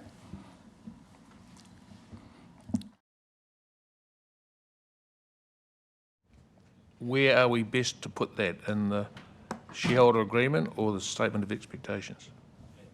It may not be required in either if it's confirmed. It's already legally required under the Lagoima Act. We will double check against Lagoima. If it's already addressed there, it doesn't need to be addressed here. If it's not addressed there, then we can come back and clarify that. I would much prefer it, given, as has been explained before, the repetitive and, nature of a lot of the stuff. When it explicitly says Schedule 1 rules for shareholder meetings, it seems the perfect place to just whop in a point, something or other in there to clarify, because I think that'll be something there'll be a lot of public I'm very scrutiny conscious of time and keep moving. Yeah, I'm If you just got- conscious of the public scrutiny, Mr Chair. I'm also very conscious of the public scrutiny here. Deputy Mayor Margaret Murray Benz, you had your hand up? Not at the moment? Can I have a quick summation from Charles as to what he's heard and what he's going to do and present? And I'm assuming we'll get a draft of everything that's been discussed today before it ends up on a council agenda, so we can ensure that you've heard what was being said here. Mr Chair, I am reluctant to say this, but we haven't actually addressed everything, and in the sense that, like, the changes requested by Tangata Whenua, we've addressed C1, and there is C2, 3, 4 and 5, and there's S1, 2, 3, 4, 5, 6 and 7. So we have a general flavour of where you want to go, and I think we have enough feedback to probably mark up these documents with track changes, and instead of slavishly going through this line by line in this forum, that would be my suggested next step, is that we go mark this up, circulate it in an informal way, receive feedback, but with the intent of progressing forward to council meetings at the end of July. And if that is the direction, then that is how we will proceed. And Can I also suggest, as well as marking up the documents, that there's another document you create, which is in which other documents would things be appropriately dealt with? So there were some matters that there was an agreement that statement of expectations may be a more appropriate place. So rather than perhaps lose sight of those, that they also get sort of summarised in a list, so you can see where those go. Yes, Yep. through you, Mr Chair, I do think that in the document I've drafted up, that most of those areas, whether it should go into the statement of expectations or into the primary documentation, it should have been set out relatively clearly. But if it's not, just let us know. Very good. Deputy Mayor Margaret Murray Benj. It's just want to say, it's slightly frustrating when so much arrives on us and we haven't really had a chance to even read it properly. And so I just air my frustration. I can definitely sympathise with that. Had my computer off all day yesterday, so when I opened it last night, there was a lot of information just suddenly appeared. So on this, definitely agree with Christine's statement around what's not covered in the Constitution or the shareholders' agreement. It's clearly laid out where it's going to appear, most likely statement of expectations, so we know that nothing has been dropped. It will be addressed. If there's, yes, Kerry? Yeah, through you, Mr. Chair, I think, and just speaking to Councillor Ben's point, I think that that's very, very fair. Sorry, Councillor Murray Ben's point. Where we are to provide preliminary feedback, we wanted to do it so that there was that opportunity for it to be circulated. So just in terms of just process point, we're best to direct the comments, they were sent on Friday, so that there was that opportunity to digest, so we can have a discussion, so there's no hijacking of the meeting, essentially. So just in terms of process point, we're best to circulate that too, so it does go out to the appropriate members. For that sort of information, myself, Mayor Denia, and to Sarah. So Sarah will attach it to anything. So that way it will appear on agendas. Yes. Yes, it did eventually, by late Friday, it arrived in all the right places. Yes. So if this is the end of the general workshop phase, yeah, we're still going to speak to it, but I just want to, there'll be very direct questions of the staff, and then we will decide whether the staff have got a general lay of the land, they understand what we are asking of them, and then we will receive and move on to the next item. This is just the Constitution, though. This is just the Constitution we're discussing at this point. If there's no more questions. I just want to, wouldn't we just carry on with the shareholders' agreement and workshop? That's So I your think choice.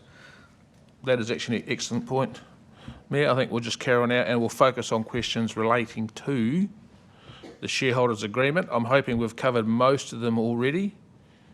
Who wishes to lead off questions relating to the shareholders' agreement?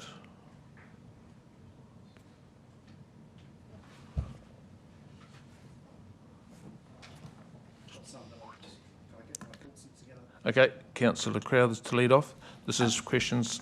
Yeah, 9.2 around the transfer agreement disputes, etc.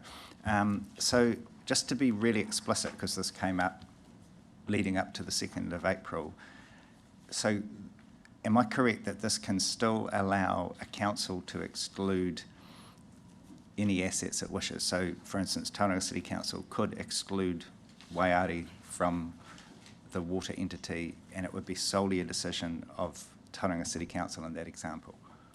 Correct. It is a TCC-owned asset. They own it. It is entirely at their discretion whether they transfer that or not. And I understand that there are competing arguments that say, well, if you want to set the water organisation up for success, then an asset as critical as Waiari ought to be transferred to the water organisation. And I understand that there is work happening in the background to work through cross-boundary funding issues. And my expectation is that we have enough runway to resolve all those issues. And so we should never ever get to a point where we're having to escalate something for expert determination because we want to be the authors of the way we move forward. And what about once an asset is in there, is there any similar mechanism to extract an asset? Or once it's in there, does that require the 75%? There is a process, I believe, under the Local Government Water Services Act to transfer assets back, but just like any asset to transfer to the water organisation, that's going to have to be by virtue of a bilateral agreement between Western Bay and the water organisation, or TCC and the water organisation. So a shareholder might have a particular view of whether an asset should transfer. I fully anticipate that the board may not agree with everything that the shareholders have put forward. And so there will need to be give and take and compromise and negotiations, which is why we are building into the timeline here in terms of developing that transfer agreement.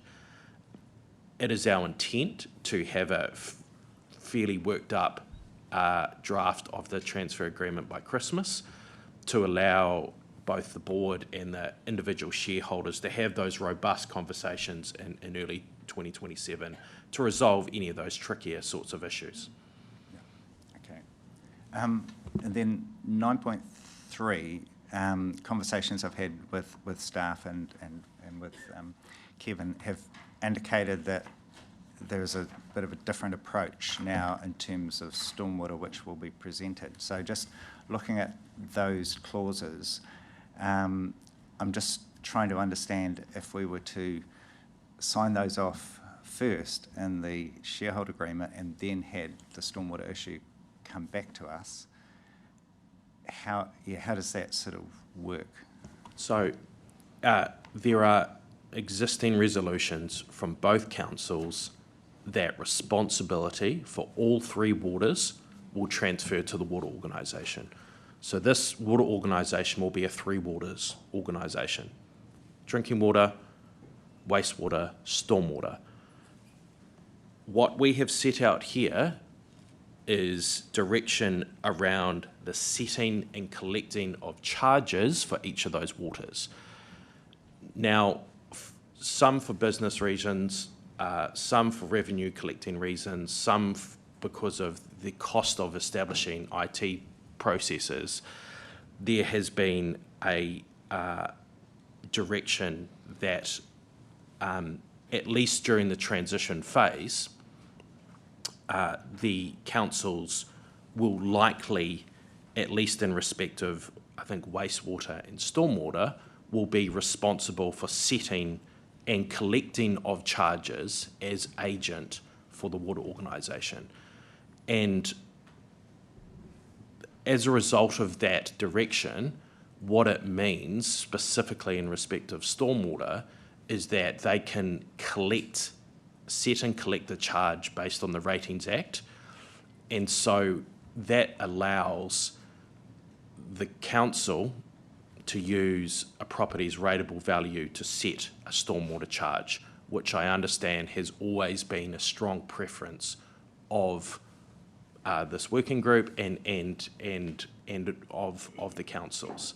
So the water organisation is a three waters entity, but the setting and collecting charges will be managed through the shareholders during that 2 or 3 year transition period. I guess, I don't know if the Chief Executive wanted to comment in terms of, my understanding was that was the status quo, but I understood there was a different approach that was being considered. Yeah. Certainly I raised the whole issue as part of my presentation. I think this is something, it's a live issue. We need to talk to DIA. I think there are opportunities here to get legislative change post-election. We've got the problem at the moment, we are running up to election. I think we need to see post-election where things stand. There is likely to be, I know from discussions already with DIA, some enabling legislation to tidy up aspects of the Water Services Act post-election. It will be subject to who's in government and what they want to do, obviously. So probably there is a right time at the end of the year, but well before we are in the transfer of assets. I think it's fair to say, Charles, it's probably going to be February, March next year when that comes back to councils for formal decision. So I think we need to keep this under review and see where we get to. But my clear view was we don't want to move away from the capital rating in the stormwater area in the near future for obvious reasons. We should have that conversation with the ministry and ministers when we've got certainty there, to see whether there are opportunities to change the way the law works, so that in future a water services entity might be able to, for example, capital rate. I think what we've got here is a sort of middle option, really, which also might be a way forward. And I'd like the opportunity just to talk with the legal team and our advisors a bit further as to whether it's simply 2 options or whether there might be 3 options here. And we'll keep talking to the Joint Committee about this issue. I think it's a live issue that we do need to look at. Thank you. That's very helpful. And just for clarity, are we saying there is now legal advice that says that if the water organisation puts in a water services strategy or whatever it's called, and that the hard assets, is that the right term, are transferred to the water organisation, that it can still be rated under the Rating Act? What we're talking about here is simply the setting and collecting of charges. Like, this is one of the matters that needs to be set out in the transfer agreement. And just to be clear, the responsibility for stormwater under existing resolutions will transfer to the water organisation for both councils. We are simply talking about the setting and collecting of charges. If it is decided under the transfer agreement that the setting and collecting of charges will remain with the council, notwithstanding the fact that responsibility is for stormwater is with the water organisation, that means that the council can use the Ratings Act to set a stormwater charge. And that's what's baked into clause 9.4A, that the final decision-making authority for setting charges will rest with the shareholders for at least a transitional period, and then it can be reviewed on an ongoing basis. That will enable rateable values and such. Yeah, so is the answer to my question just like in terms of yes and no? It's a yes, that has been clarified since our previous council meeting where we made the resolution that's on the table, that's passed. That has been clarified. Yeah, like there is a mechanism through the transfer agreement to keep the setting and collecting of charges with council, and they would do that as the agent of the water organisation. And if they do that, they can use the Rating Act. And what we've set out at 9.4, as Tyler has said, that for the first 3 years of establishment, they can use the Rating Act but that will be reviewed after the 3-year period. Yeah, I guess... Or during the 3-year period. Through the chair, I guess it's missing my question. My question is, at the council meeting that decided this, we were told that there was an interim phasing of this. The way this is written is that there will then be in 2030 or whatever, there will be another decision to be made. So is the decision now of putting these words in this shareholders agreement based on new information that says beyond 2030 there is still a possibility or a probability or a certainty that councils will be able to use the Rating Act to get funding for stormwater? And if that is the case, is it a possibility, a probability or a certainty? If the responsibility for setting and collecting charges is transferred from the shareholder to the water organisation, then the previous advice that we gave you in other forums stands, which is that the water organisation will have to move off a rateable charge over a 5-year period for stormwater. If the setting and collecting of charges stays with the shareholders, notwithstanding the fact that responsibility for the delivery of stormwater services transfers to the water organisation, then under that scenario, the councils can use the Rating Act to set the stormwater charge, which means they do not have to move off a ratings, a capital value charge within a 5-year period. They could do that indefinitely, in theory, providing that that was acceptable to the water organisation. That's very helpful because that's new information for us, so I appreciate that. And my last question on this was, regarding wastewater and drinking water, there is a difference between what the council, or the shareholder, sorry, is responsible for. So in the case of wastewater, there is a different set of criteria there because it's responsible for making final decisions and revenue recovery, and then when you look at where is it for the drinking water, for 1 year, each shareholder will be responsible for collecting drinking water charges, and then both are on the 1st of July. I'm just wondering why are they not aligned? So this is, we accept that this looks on paper like a bit of a hodgepodge. This is primarily driven around cost of establishment and business decisions of standing up IT processes and the like. And I can't speak to that in detail, but it is essentially driven by cost of establishment and ensuring that on day 1 July 2027, we have everything in order to be able to collect revenue, to be able to manage these processes without any risk. Well, I guess my view would be it would be far better from a public understanding, political view, to standardise it on the option that is required to ensure that we get the money, which would, in my view, be that we just standardise it on the 1st of July 2028. You have both coming into the water entity charging, because unless there's some clear explanation of why that shouldn't be the case, I just think we're going to have a real mess here, because people will be trying to look at rates increases. They'll say, oh my goodness, our rates are only this, but we've got this other charge here, and we'll say that's a water company charge that we're passing on, and then they'll say, but what about the water bill over here? And they'll say that's just the water, not the wastewater, and it will just be an absolute mess in my view. It had been our intention to bring, we accept that in respect of Tauranga City Council, there are resolutions requiring us to come back to council with further advice on stormwater charging.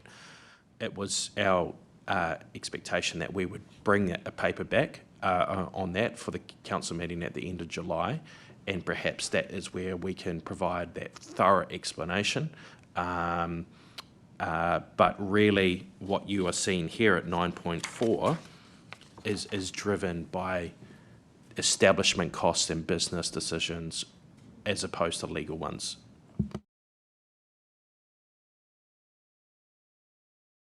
Through the chair, it'd be good to get those costs in detail for that meeting then.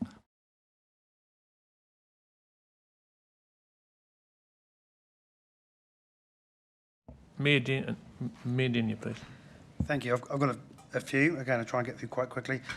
Definition of tangata whenua, page 45. It's probably more one for our colleagues around the table, but the definition seems a little bit, I just wonder if it's tight enough given cross-claims and overlapping interests, etc. Because it literally just says means iwi and hapu within the TCC and Western Bay Rohi. That's quite a loose definition, but I don't know if you guys have a view.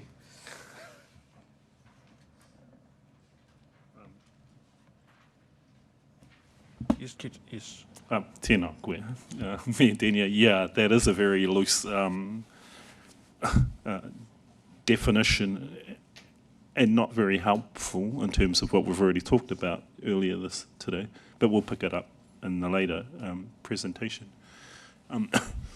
And what makes it particularly helpful in this situation are the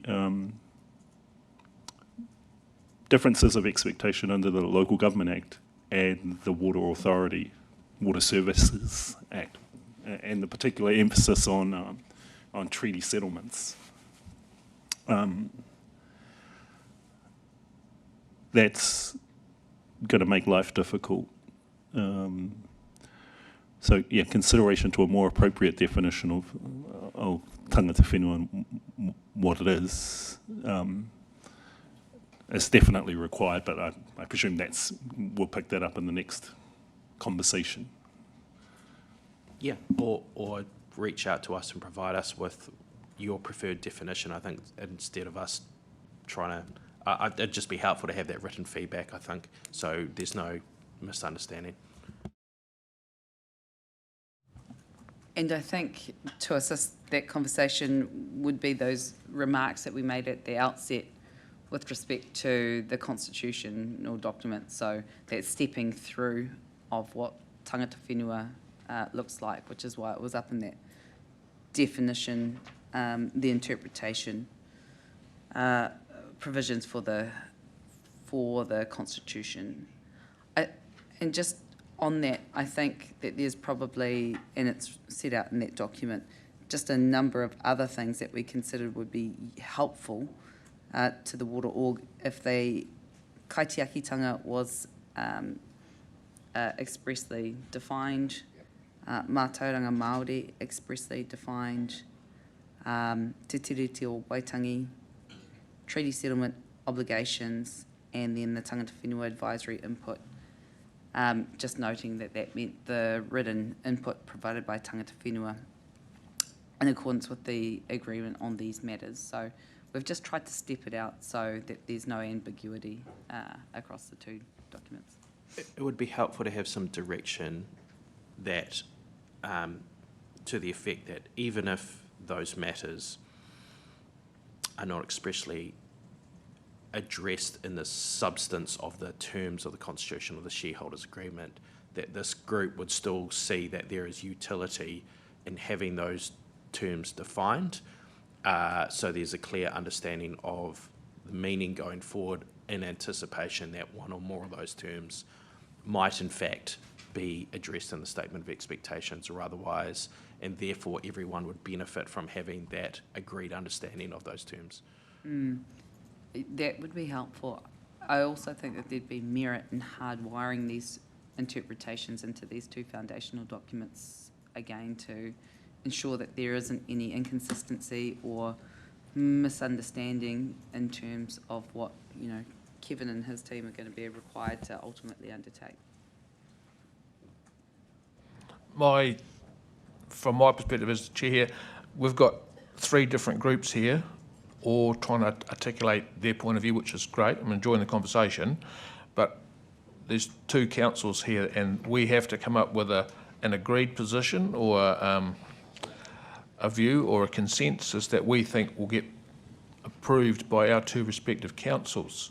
So we need to be very mindful of how we move this around in such a way, because if we get too far away from what our respective councils may or may not approve, we may find it very difficult to get the road back to a consensus viewpoint. So when you're making your comments, please be aware that we're trying to get a constitution for a waters organisation and a shareholder agreement for a waters organisation to be agreed upon by two separate councils, and we need to have a point where we think that we have consensus of those two councils. So just be mindful when we're making our comments. We are due a short spell. I'd like to finish the workshop, have a short break and come back, go back into committee, and we'll finish this first item. I've got my rest of my comments, but Hakope wanted to... Hakope, then Mayor Denia. In terms of offering useful, through you, Mr. Chair, useful guidance and assistance, the way that might easily be done, which I suspect would be acceptable to all, was, and I apologise for going back to the constitutional document, Mr. Chairperson, is that if we had a set of guiding principles set there, then that would make it a whole lot easier to make suggestions in this particular place. And in terms of thinking of those principles, it's ones that we've talked about in this, since prior to due diligence, so there would be no surprises. But if we were to insert those in the constitutional document, then we could make reference back to that, as well as kaitiakitanga and mātauranga Māori, which gets that into the definitional parts of both. Kia ora. Thank you.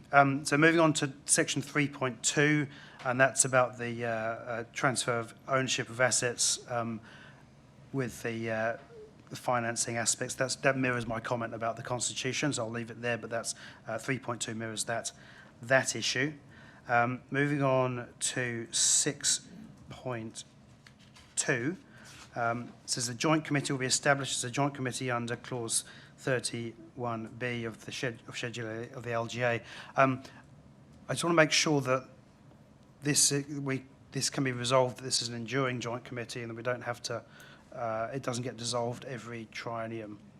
I think that might already be in there, but it wasn't obvious. So I think that would be helpful to have that.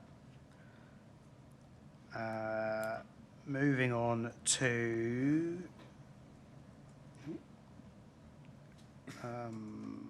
9.4. I think I'm partly covered by Glenn or Councillor Crowther. I wasn't expecting that we'd be charging or setting the level of charges for wastewater and drinking water and stormwater after July 27. So I'd like to understand that a wee bit more, but it sounds like that might be coming back to our councils anyway. And then quite a significant one for me, moving to Schedule 6 and Transfer Principle 2, I will be requiring a change to this one. And my suggesting wording would be assets to be transferred will be at the discretion of each shareholder respectively, but such discretion must not be exercised to thwart the efficient supply of water services. And that speaks to some of the debate we had back in April. Schedule 6, Transfer Principle 2. Through the chair, could the Mayor just repeat those words so we have a clear understanding of what you... Yep. So assets to be transferred will be at the discretion of each shareholder respectively, but such discretion must not be exercised to thwart the efficient supply of water services.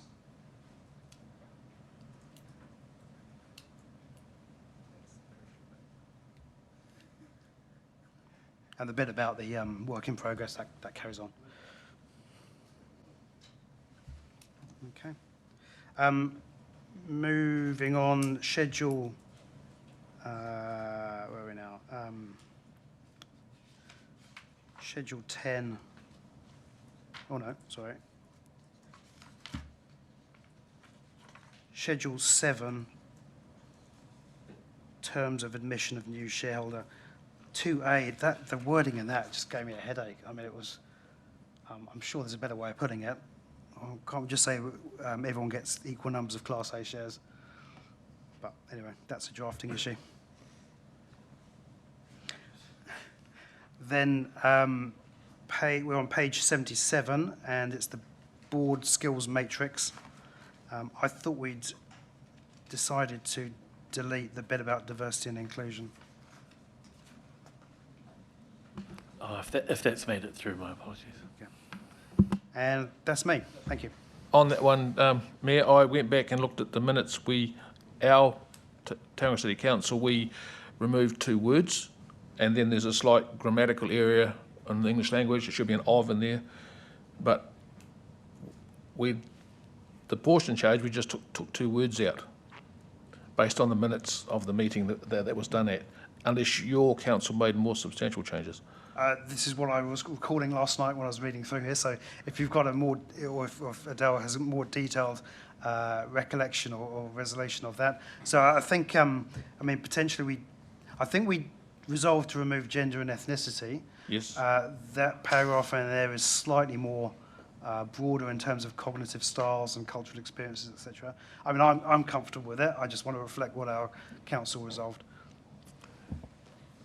Adele, do you wish to comment? Any reflections? You have to go back and have a look. That's what I did this morning.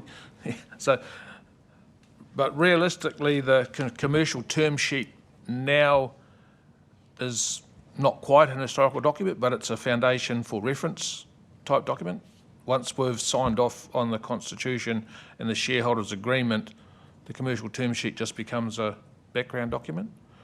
Or is it still going to be a reference document for other documents going forward? Becomes redundant, I think, at the point that you enter into these 2 agreements. It was the purpose of it was to inform the drafting of these documents. It served that purpose, and it will always be there on the record, but it becomes irrelevant at that point. So the actual wording now is semi-redundant, so to speak, because we've already used it to get to this point, and we're now debating what we took across from the commercial term sheet into the two documents we're discussing today. Councillor Shaw, did you put your hand up? Yeah, just through Chair, just to give your understanding of that diversity inclusion. So, or whether staff will come back to that, yeah, because I think it's missing the letter of, should reflect diversity of background and experience. As it's written, I'm not quite sure that's, but there'll be some records on that, won't there? Will be some records, and if it's grammatically not quite correct, I'm sure we can tidy that up. So what I'm going to do now is Deputy Mayor Margaret Murray Benge, and then we'll break for 10 minutes. I just wanted to say how important it is that we keep this document as clean and as simple as we possibly can. I was reflecting on the fact that we've provided these services for our communities for decades, and we haven't ever had this sort of debate as to complicated decisions that have to be dotted and crossed with the T's. But I wanted to ask Charles the question of, back to stormwater. If you were charging the Waters is charging local councils rates to go to the stormwater costs, the damage that stormwater does, who funds that? Or is that one of the negotiations that goes on and becomes so complicated that we end up like the regional council? Under existing resolutions, the water organisation is responsible for the provision of stormwater services in both service areas. So, to answer your question, it would be the water organisation that would have responsibility and liability in the event that there were issues. What we are talking about here at 9.4 is simply around setting and collecting of charges in respect of stormwater and the other two waters. That's it. Well, you actually answered the question, thank you. The organisation will take over the responsibility of charging and repairing. Correct. They will be responsible for that delivery of that service. Right, questions of staff haven't finished, but we're going to come out of workshop, go back into committee. I'm happy to move. Do I have a seconder? So you consider the questions on this are finished, because I have one more. No, questions of staff have not finished. The workshop mode will finish.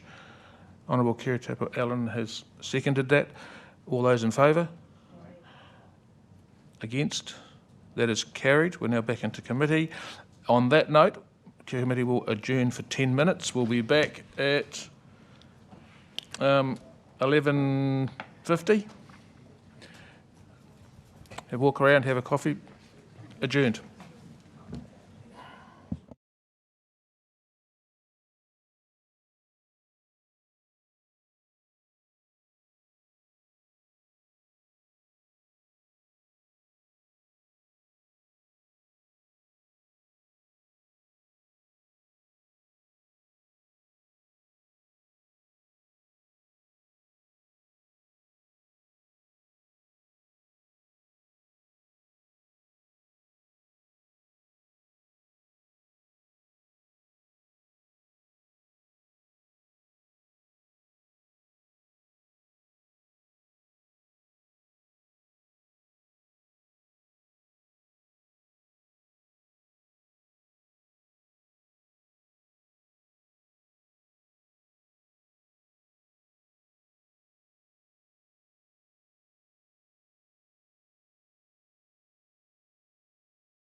Okay, welcome back, everybody.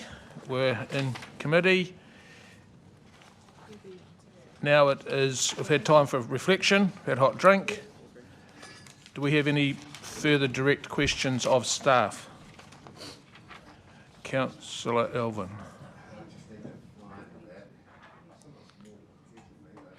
Is anyone ready with a question for staff? Hakoba? Kia ora, Mr Chair. So just to clarify the terms that we've suggested, kaitiakitanga, mātauranga, have we confirmed that that will be put into the interpretation terms? We would, I don't think it has been confirmed in terms of a consensus view, so I think it would be, we would benefit from that sort of direction. So if we could have that confirmation, that would be helpful.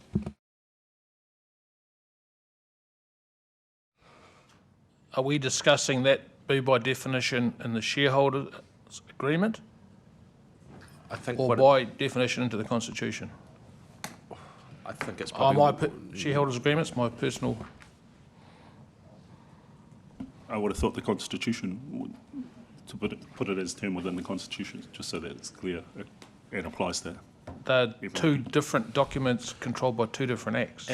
It is probably 6 one, half a dozen the other, especially if you are going to ratify the shareholders agreement as a pre-incorporation document by the WO. And our expectation is that if they land in one, we should probably mirror that in the other. It's really down to, we'll have a think about the best place for it, but really we just need the direction as to whether you want those definitions included or not at this point. Can I have a stare from the committee by a nod? Any objection to the definitions being included? That's a stare. Yep, thank you. Councillor Elvin, do you have your question?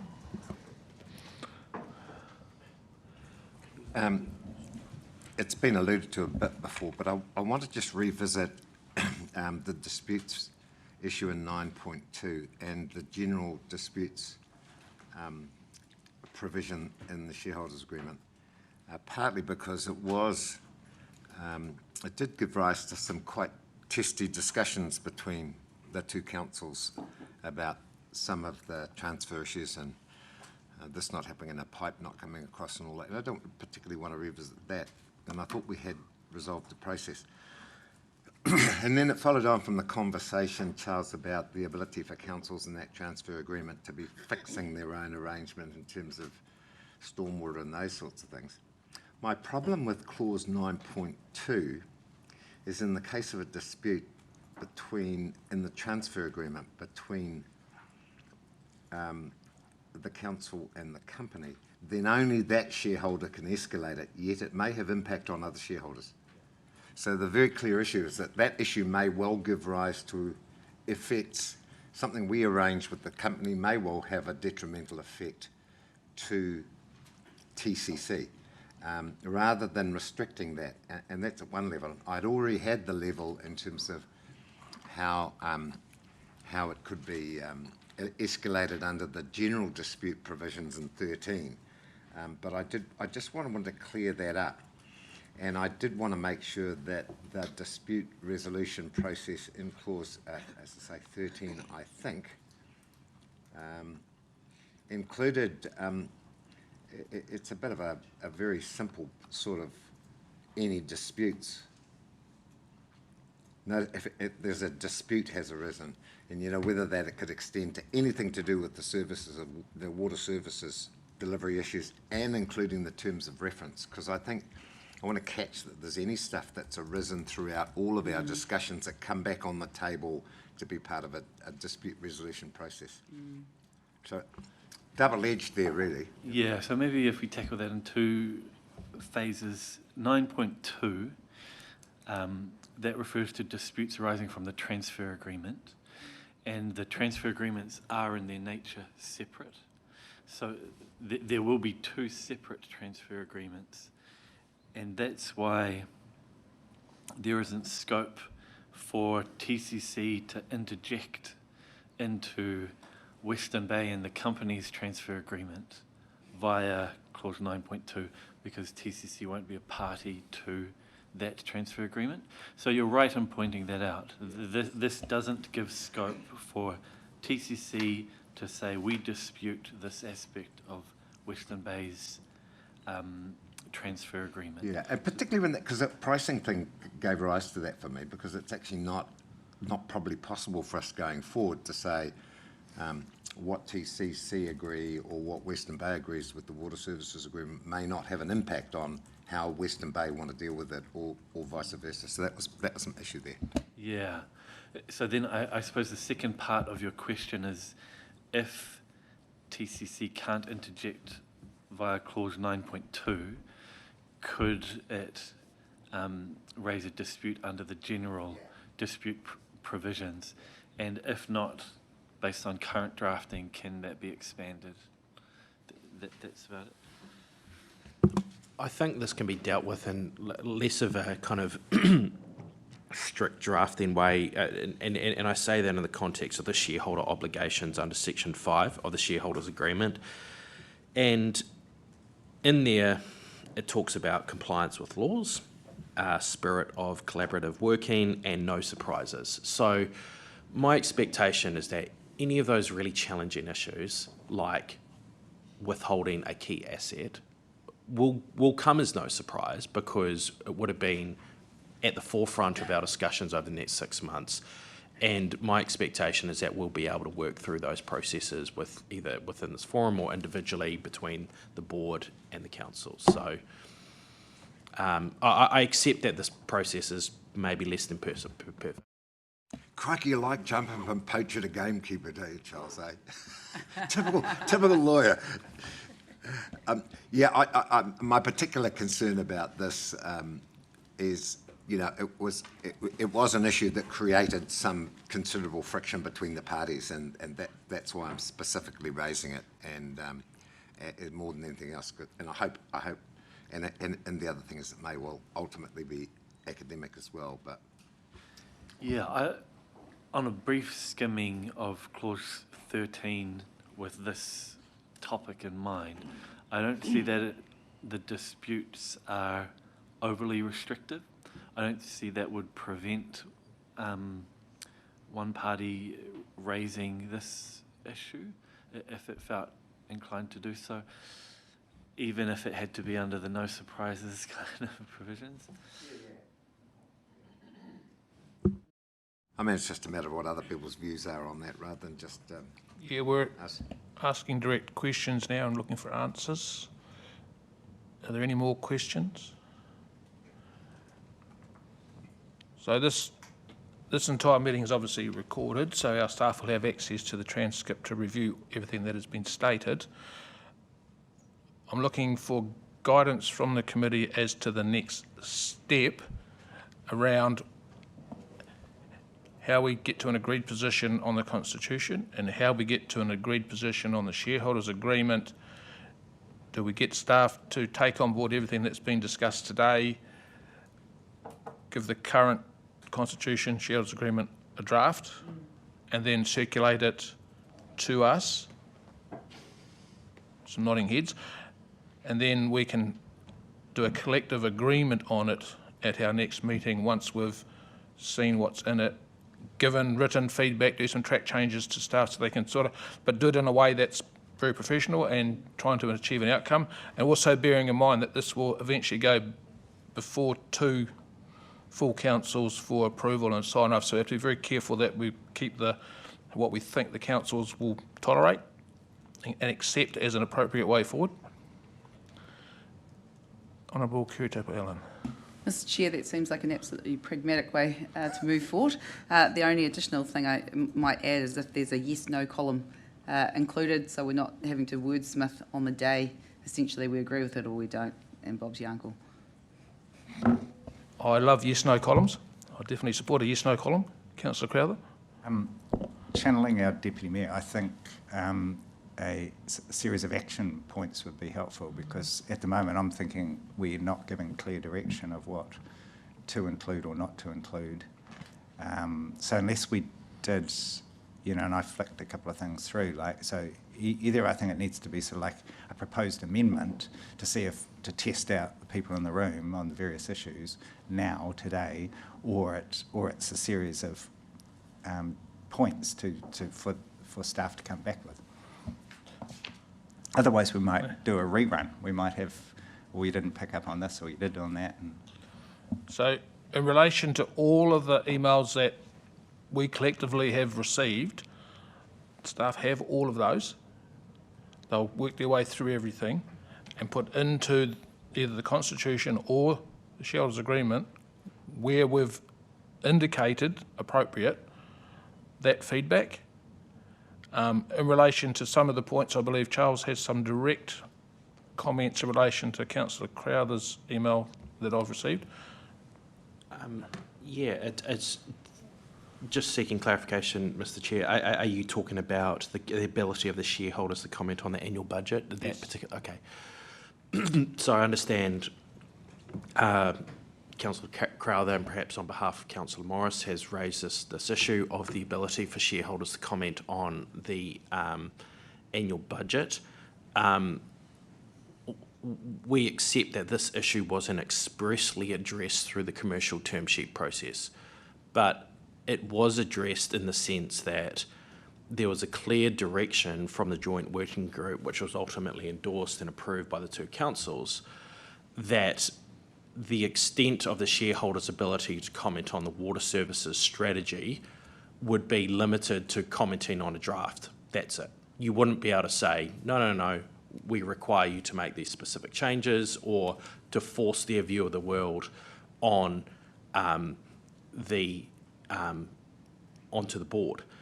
So in our view, the same applies to the annual budget, and that is what is anticipated under the legislation in terms of keeping those things very separate, in the sense that the shareholders issue their statement of expectations.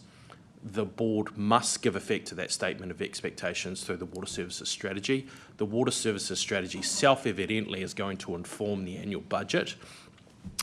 And the board must give drafts of both the water services strategy and the annual budget to the shareholders to provide comment on.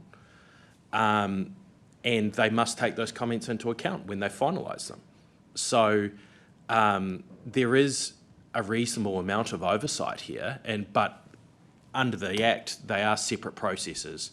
The budget, the water services strategy, they are documents of the board. And ultimately, if the shareholders are of the view that the board's not taking their views into consideration, as we have discussed this morning, there is the ability of the shareholders to remove one or more directors. And you should be mindful that taking a position where the shareholders have ownership of essentially what are board documents, that may be seen as a deterrent to capable candidates for this board. So that is something to be mindful of. Accordingly, if we were to make a recommendation, we would say keep the comments on the draft, and that would be in line with what the legislation permits, but it should go no further.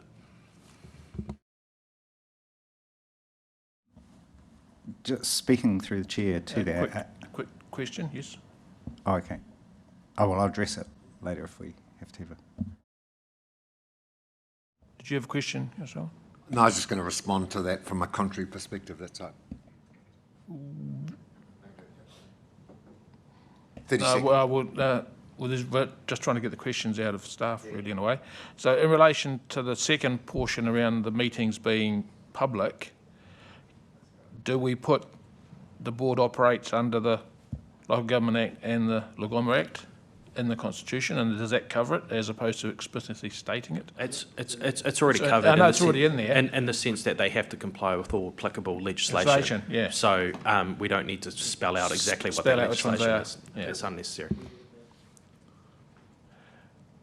Councillor Crowther, you used to comment on Yeah, given that I suggested that we amend Schedule 1 and Schedule 2 to clarify that, is there any reason legally that we can't do that? And would it in any way undermine anything that the water organisation would do if we were to put that in writing as an extra point in each of those schedules so that the public would understand very clearly what those rules are?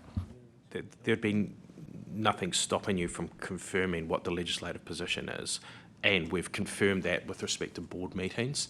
One of our action points is to go and clarify whether a shareholders meeting would also be captured under Part 7 of Lagoima. We'll come back to you on that. But in theory, there's nothing stopping you from recording those matters. But again, is it required? Probably not. Deputy Mayor Margaret Murray Bench. Knowing that we're a recommendatory board, where to from here with the alterations we make today?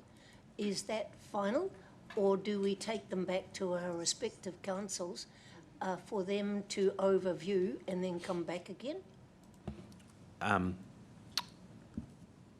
The direction that I have just heard is that we will essentially take on board your feedback from today. We will mark up the Constitution and the shareholders agreement with that feedback and track changes, so it's very clear as to the changes that are being made. And with respect of each of those markups, there's been a request for essentially a yes/no column to sit alongside that, where you can go yes, 2.3 we agree, or no we don't. That view, in an ideal situation, we have unanimous yeses across all the markups, and then that gets then referred to the councils as a recommendation from this body for a final decision. And they don't get a chance beforehand. I'll just make a comment on that. I think it's on us as the elected representatives of our each respective councils that we share that document with our council, because I wouldn't want us to say yes to something if there's overriding dissent from the rest of our council. So we need to ensure that our fellow elected members see this document before it's presented back here for us to agree in a consensus to present it to our councils in full in a very informal way. Councillor Schuler. Yeah, just in regard to Councillor Crowther's comments around, excuse me, adding these things in. I just, from a consistency point of view, we've had discussions around adding certain things earlier with some of the tangata whenua proposals and the replication or the simpler duplication for the sake of it. I don't see the point. So I think where there are differences or changes that need to be made, we do it, but I don't see much point in creating a complex document that's just cutting and pasting from the statutes and the law. It just doesn't make, it won't change transparency, it won't change anything of our obligations. So I think we should, where possible, follow council advice and keep this simple. Thank you, Councillor Shaw. So on that, Charles, have you got any, are you relatively clear, Tyler, on where we're going from here? Look, there's going to have to, we've had a lot of feedback and there's been a lot of discussion and views, but on certain things we have perhaps haven't reached a clear direction, so there's going to have to be some judgment calls here. But I think that we're pretty well placed to look at the overall picture and make those judgment calls, hearing everything that we've heard today on the basis that it's coming back to you with ability to say yes, we agree, or don't. So yeah, I'm comfortable we have enough direction to take this away. And on just a final note from myself, if direction has been given that's contrary to a current council resolution of either council, please highlight that to make sure that we don't tie ourselves in knots. Noted. So on that, our recommendation is to receive. I'm basically going to just receive the report.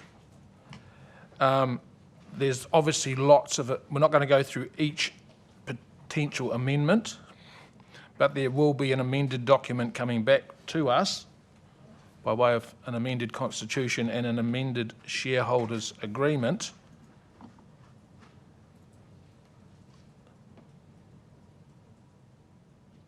just trying to decide which way forward, because the current recommendation doesn't quite meet what we're asking. Point of order, maybe a suggestion would be vote to receive the report and then the rest of it lies on the table.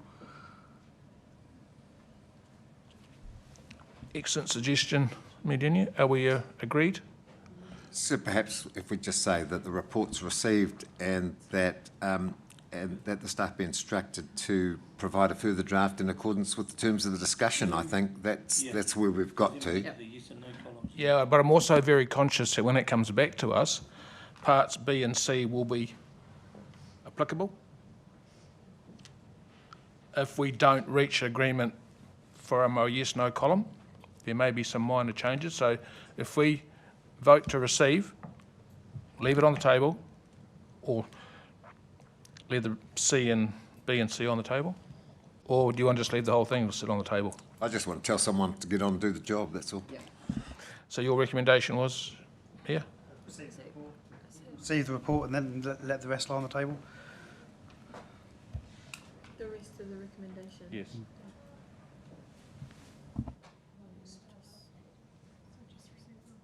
Yeah. That's it. So the recommendation is that we receive the report. Does somebody wish to move that? Medenia and Hakopa is seconding. All those in favour? Aye. Against? That is carried. Next item, 8.2.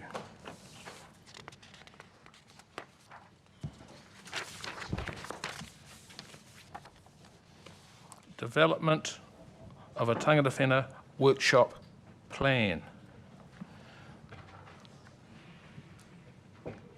Christine and Ariel.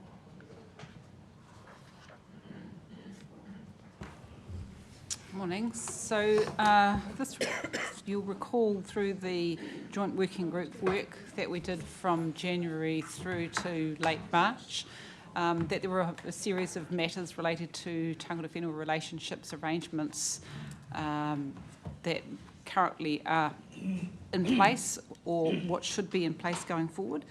So what we've done in this paper is we've tried to bring together all of the work that was done and the direction that was received. And that direction came up and culminated in an overarching resolution of both councils on the 24th of March, which was the principle of tangata whenua participation, engagement and arrangements, existing commitments and practices either retained or bettered during and following the transition to the water organisation. So this paper isn't seeking to do all of the work. It's really just trying to bring together what the scope of that work would be, right from the sort of high level of partnership principles through to the day-to-day arrangements that apply on the ground with teams, and saying, have we captured the issues that were raised fairly? Have we got the scope right, and which level that would be progressed at? So some of them are governance type issues and some of them are more operational issues that would fall to the Chief Executive and his team. Are there any gaps? And Ariel will perhaps talk about this or whatever is the modified this from this meeting, how that will be picked up and moved forward. But you've got a bit of a presentation to work through. Sarah's Just plugging her in. Yeah.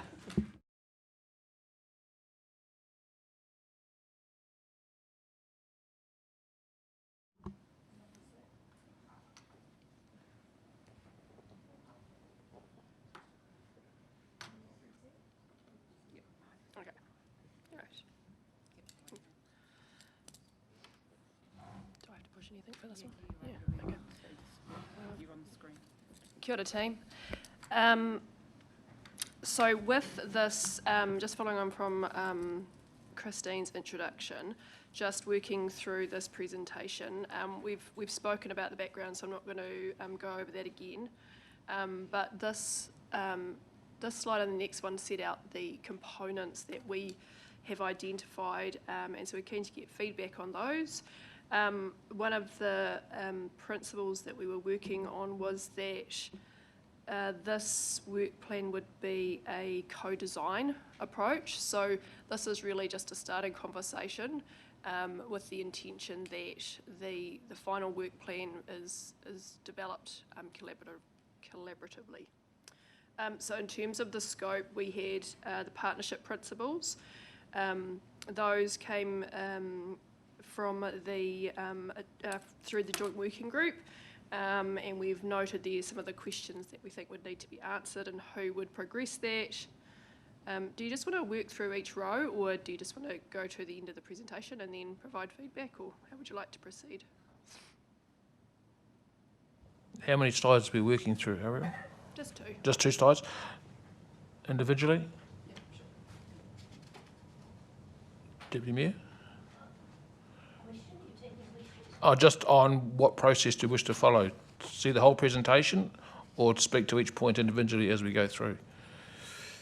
I think raise the issues as we go. As we go. Rightio.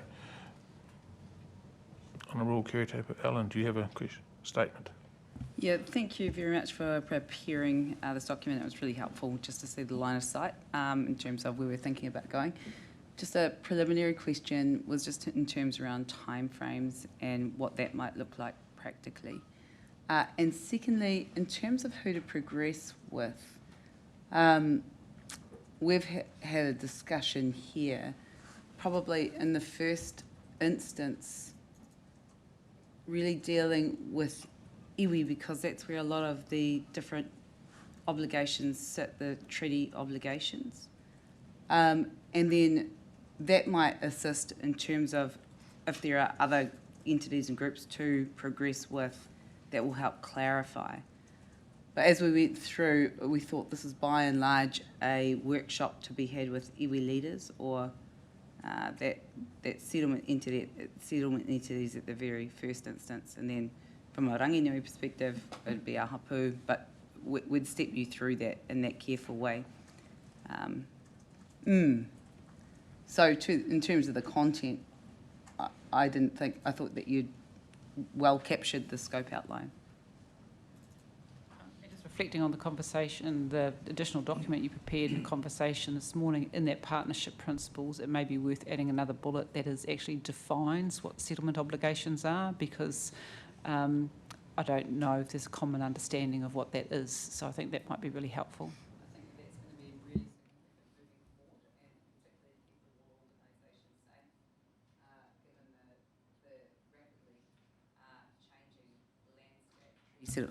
Treaty settlement landscape. So I think that'd be very helpful. Deputy Mayor? I think this is one of those issues that our council will want to have an opinion on. The principles of partnership I don't agree with, and I think the treaty doesn't say that, but we work together, and that's important. And so I don't want to confuse working together with partnership. Our ratepayers are our partners in this as well. We represent them. Our board of directors will come in over the top, but we will need to actually have a look at that as a council. I think publicly it's not healthy, and I'm just quite concerned, sir. Engagement approach with iwi and hapu, that's fundamental to me and above all else. So the partnership principles don't mean anything. The partnership representation doesn't mean anything, but the engagement approach with iwi and hapu is fundamental. Hakopa. Thank you, Mr. Mayor.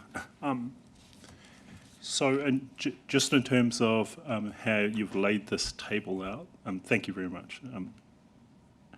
It's very helpful. Some of the terminology that's used, I just find confusing in different parts. So there's consistent reference to tangata whenua throughout, the background.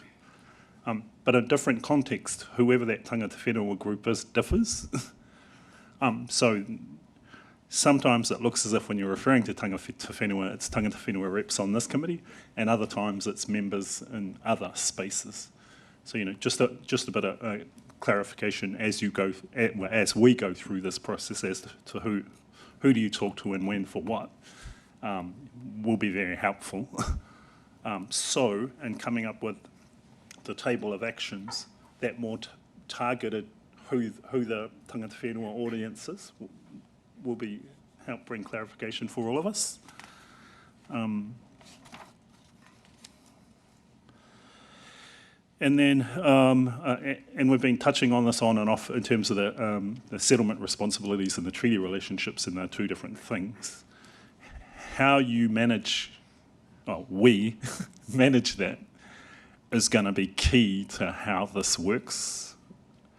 And like I said earlier, TCC's grappling with it in its Māori engagement review, which is great. But that's built on relationships that have existed for 20 years or more. So it's a bit more complex than what it need be for the water organisation. So it should be much simpler to create that desired structure through you, Mr. Chair, in this space than what TCC is going through. Just some helpful guidance. E hona. I think one of the questions, just picking up those points and Margaret Murray Bench's points, is whether in the who to progress under the partnership principles, because I think that's where we're talking about, do the councils feature there? So when we worked on this as staff, we thought the relationship was between the board and tangata whenua, and that the councils are having their own separate conversations, TCC through their review and Western Bay through their own arrangements, but there may be a view from the elected members that the council should be party to this, and that's the sort of direction that we're seeking. And then you're right, there's lots of conversations to be had here, so all we've done is picked up the key bits out of the tangata whenua position paper, and then this would then be the start point for each of these rows would have their own little project plan with much more definition, but we just wanted to make sure we've captured all of the key work streams, and then and some of them, like the board of this first couple, you need your board and directors in place. They need to have been inducted. So that's, to your question of timing, towards the end of the calendar year, whereas some of the ones that are further down the list, things that we could proceed with and would really just more come to the board for ratification or approval later on. They don't have to be at the front end, but this one, they'd absolutely have to be at the front end of the conversation. Because from my perspective on this is quite crucial. As someone who believes in less meetings is more efficient than more, how do we get it narrowed right down to the smallest amount of groups with the right people around the table so that each meeting is actually productive and we actually make progress in a particular direction, whatever the direction is of that particular meeting, but also around who has to be at the table and who is optional. So from the perspective that we as elected members will be writing a statement of expectations that will be given to the board and they'll give us back a water services strategy, do we have to be at every one because we're producing that statement, or do we rely on the board to give us it back through the strategy? This is where we need clarity on who's feeding into which document and to ensure that everyone's views are covered. Honourable Kerry Allen. Yeah, thank you, Mr. Chair, and I think you've hit the nail on the head. Is fewer, less is more, and I think what we'd hoped to do in that initial kind of description, albeit it was a little long, was to try and really target who needs to be engaged specifically on what aspects. So I'd say for a large proponent of the matters that have listed in the components and in the scope, your first point of call, apart from the Board of Directors and the CEs, but would be the iwi leadership of the region, because the settlement obligations sit there and therefore the treaty partnership sits there. I would expect that that would not be their end, the iwi leaders' end of that process, and then it would be a matter of working through the way in which the appropriate voices are fed through. But my advice would be, if that was the first and foremost step, I think you'd be well protected. And I think too, I just wanted to come back to Deputy Mayor Murray Bench's point, I absolutely hear the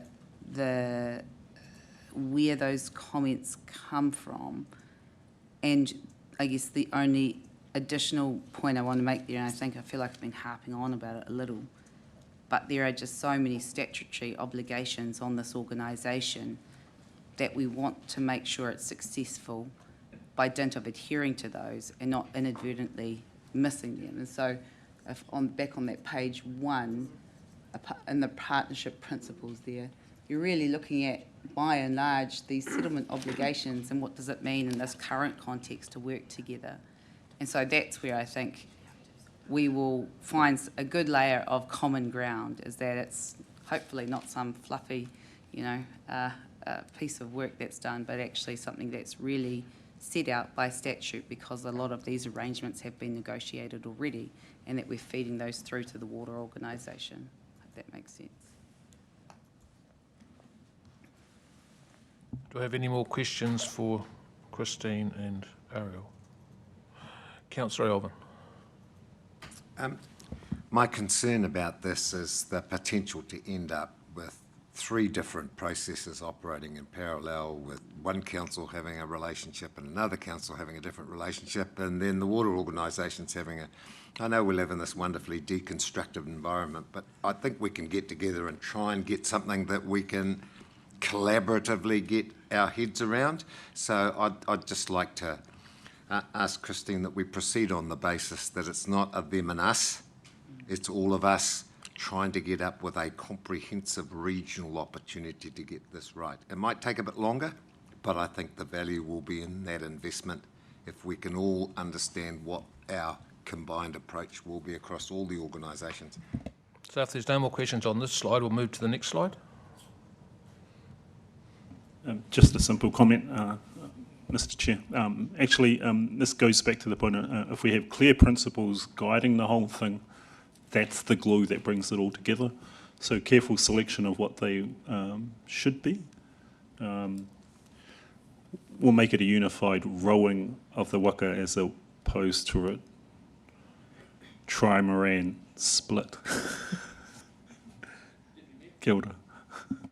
I'd like to think we were working from the ground up with our ratepayers, with tangata whenua, and that by the time you get to the board should be free of any restrictions that are down below that are keeping them.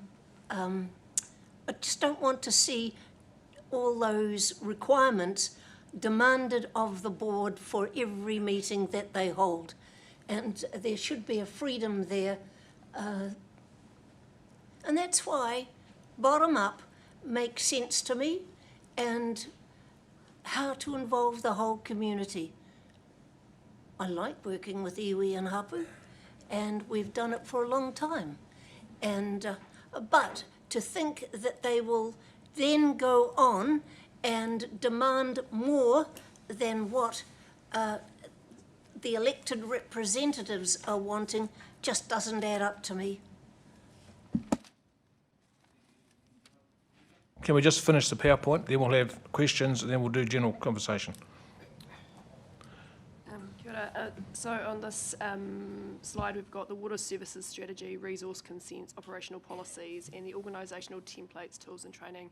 So just coming back to Can you pull the microphone a bit closer to you, thank you? Sorry for my voice too. The resource consents, operational policies and organisational templates, tools and training, they, if you like, they kind of have a more operational focus in terms of the day-to-day operations for the water organisation. So there will be an intention to proceed with those. In terms of what that looks like with this work plan, we can discuss that. The water services strategy is probably a good area for conversation because it is intended to be, the guiding document for the water organisation, and it would be useful to have that conversation now. I think the other part of what I would like to say though is that this is not intended. This work plan will provide a basis for moving forward, but it's not intended to be the the final document or the way we do things, and that's it and move on. So I just also want to reference the role that our CEO is currently looking to employ as well. That person, when they're employed, will lead this work stream. I'm just here as a de facto at the moment to try and make sure we can progress some of the things in the meantime. So. And I think on Councillor Alvin's question around can you sort of get some commonality between the three organisations, I think some of the ones on the previous page are more sort of political conversations, so I think that's at a political level, but certainly particularly these bottom two, operational policies and organisational templates, as we work through and bringing the two councils and seeing the best of both and gaps and filling those, there may well be a backfill that goes back to the councils of that learning. Does that mean that we should be modifying in the practices in the council? So absolutely at that level, I think that's a good opportunity. Do you have a question? Because I'd sooner finish the PowerPoint than to have general questions on the whole thing. But didn't we agree earlier we'd ask Okay. questions? Just trying to keep the whole Thank you, meeting Mr. moving. Jefferson. Yes, I agree. Operational matters and the collective forums is the right space. I'm just curious as to what you envisage the relationship would be between the water organisation and the collective forums. Because that would be a challenge. Yeah, I think so. This is talking about what we'd be doing in the next year to get ready for day one, and I think the reality is we'd be using the Tarangapu and the forums, but I think what that looks like, does the water organisation use those forums or something else? And I think that's the question on the previous slide, at the bottom of the previous slide, which is what does iwi and hapu engagement look like on an ongoing basis for the water organisation? That still needs to be determined. So I think what we're saying is we'd do the work with Rangapu and the forums because we need to get on with it, and because they're pretty au fait with what we're currently doing, so it seems a good place to start. But whether or not the water organisation effectively piggybacks off and goes to the TCC Rangapu or the two Western Bay forums, or is there something else, I think that's a whole conversation about what does this look like, which we haven't, that needs to be worked through. Just briefly, thank you, Mr. Chair. So if you think, let's agree that the previous slide is all about the mana ki te mana relationship at that leadership level, and then this is more the rangatira ki te rangatira, the pragmatic level. The water organisation can make its own choice as to how it approaches the operational relationship. I think there's two time frames. There's a time frame from now to start, because we need to get on and do stuff, and so we'd probably use the existing frameworks. And then there is a from the start, from that going forward, what does that look like? And I think that's got a question mark and we don't know yet. Yeah.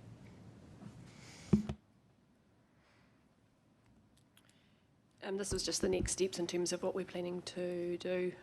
So development of the work plan, and then looking to take that to Kevin for approval.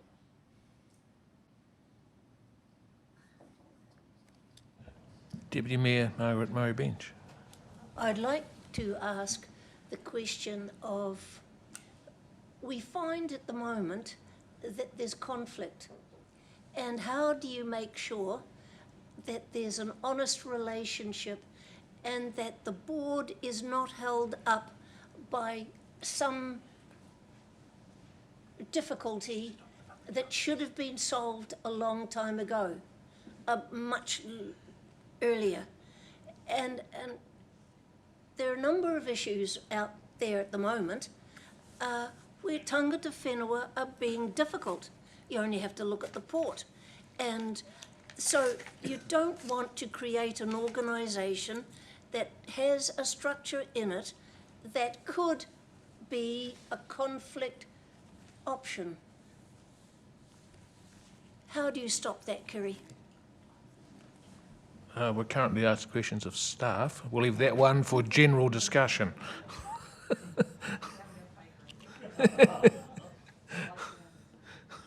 Yeah, we'll get to that answer in a minute. This is questions of Christine and Ariel. Honourable Kiri Tapuala. So just in terms of drafting that work plan, I know that we'd around the table be happy to work alongside you to assist as useful. And I know that, I think Spence, in a previous iteration, I'm just chucking his name in here right now, but he might be a very valuable resource, or Rohare or Murray, or we can provide you with some useful people to help guide that process as well. So I think if you think about this, it's almost like the handover from the joint working group to the new water organisation, because so this now sits with Kevin. Yes. So this is effectively the official handover. Have we captured everything that you talked about in those sort of 3 to 4 months correctly? And this now moves into the water organisation's responsibility. And I think Kevin's intention is that the new resource would be the person who would then manage that work plan. And absolutely, as Errol said, we'd see it as a co-design, but that's very much in Kevin's direction now, if you like. That makes sense. Thank you. Yep. Yeah, so this has been one of my sort of sticking points on how we form this water organisation, about how we manage and transfer all treaty settlements, treaty settlement committees, basic council iwi committees, how they're transferred into the waters organisation, who's responsible, who holds the consent, and what that committee looks like, and is it solely iwi tangata whenua committee and the waters organisation, or is it representatives of both councils now that we're going to be a joint waters organisation and we both have a vested interest in this?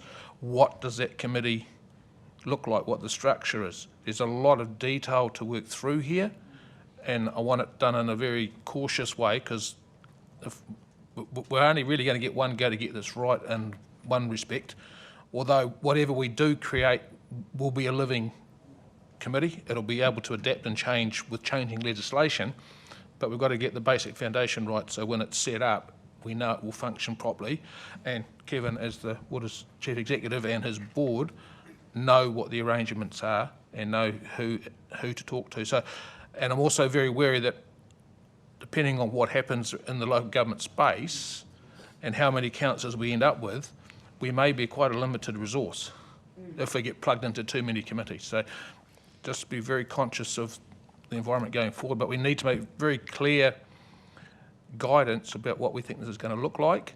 So an initial roundtable discussion about how we roll all the current committees across both councils into the water organisation will be crucial. Does that about sum it up? And Kevin, do you want to comment? I hesitate to come in here, but as a Brit, I'm reminded of the expression, we can't go on meeting like this. Obviously, what we want to see is some action on the ground, isn't it, at the end of the day? I think we all want to see that, don't we? It's obvious from the presentation there's a lot of activity, and therefore it's obvious we need some resource. That's underway now. We kicked it off on Friday. I think the first thing for that person to come in is, with myself and the senior team, is to build the relationships going forward so that actually we can handle some of the difficult issues.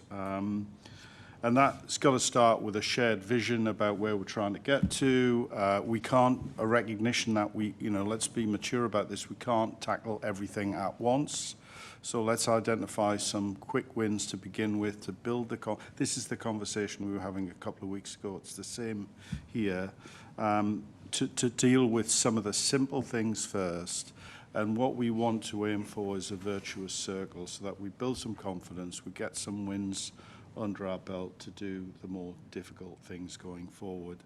And I think that's where we are, and it will be helpful to have some resource to take that forward.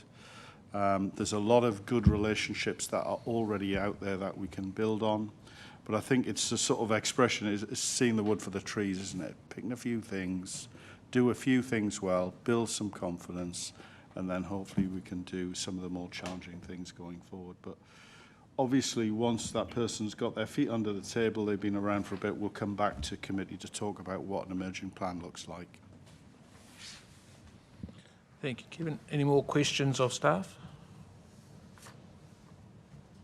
Thank you, Christine. Thank you, Ariel.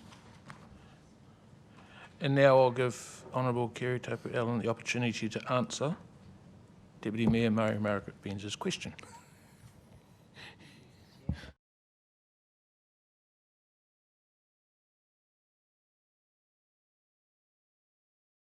Yes. I think it's a really important question, and one that one that we as iwi are collectively grappling with, hapu and iwi are collectively grappling with, because you'll see the water organisation is a fantastic opportunity for us to be able to not strong arm to get X, Y, Z that I think you're talking to. It's actually how we can protect Te Mana o Te Wai. And that's the shared kind of consensus, I think, amongst all of us, Te Mana o Te Wai, making sure that we're looking after that resource collectively and responsibly. And once we start to focus in on that common ground as being one of the common purposes for this water organisation to steward that Te Mana o Te Wai, I think, and after we've got a little structure in terms of who to speak to here and there, you've got your resource consent holders that are going to be different from your iwi that have your settlement obligations. But what we're seeing is a real consensus drive to want to get the best for this resource that we all depend on. So I probably have less apprehensions that we're going to see challenges that have recently, I guess,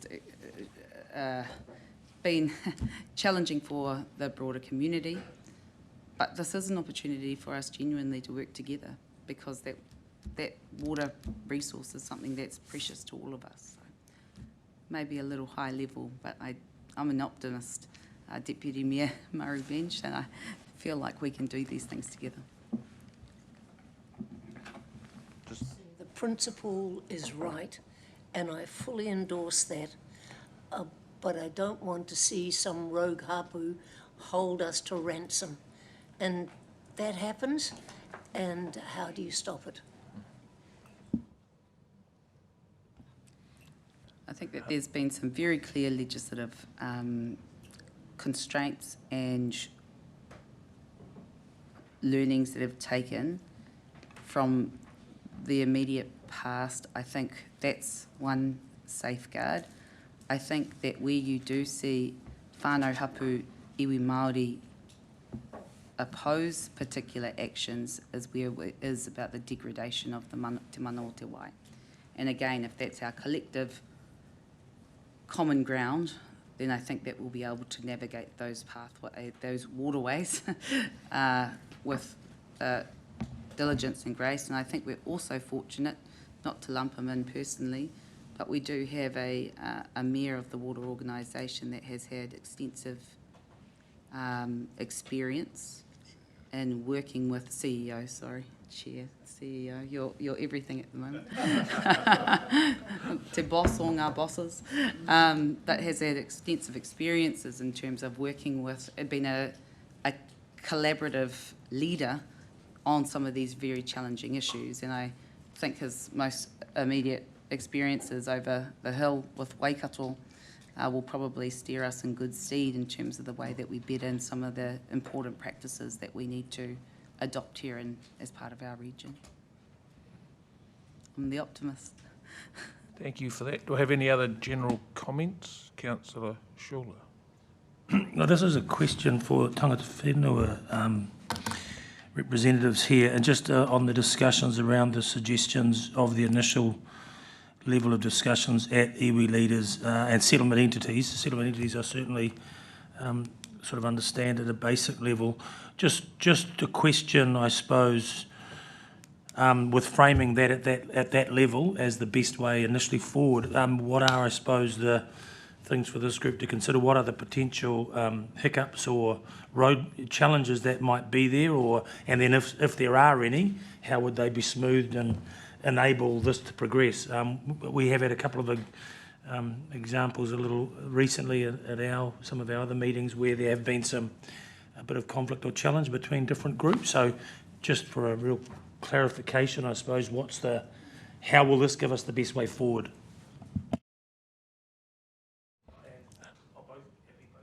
Now, Hakapa, are you going to volunteer to answer this? Kia ora, Councillor. E hoa.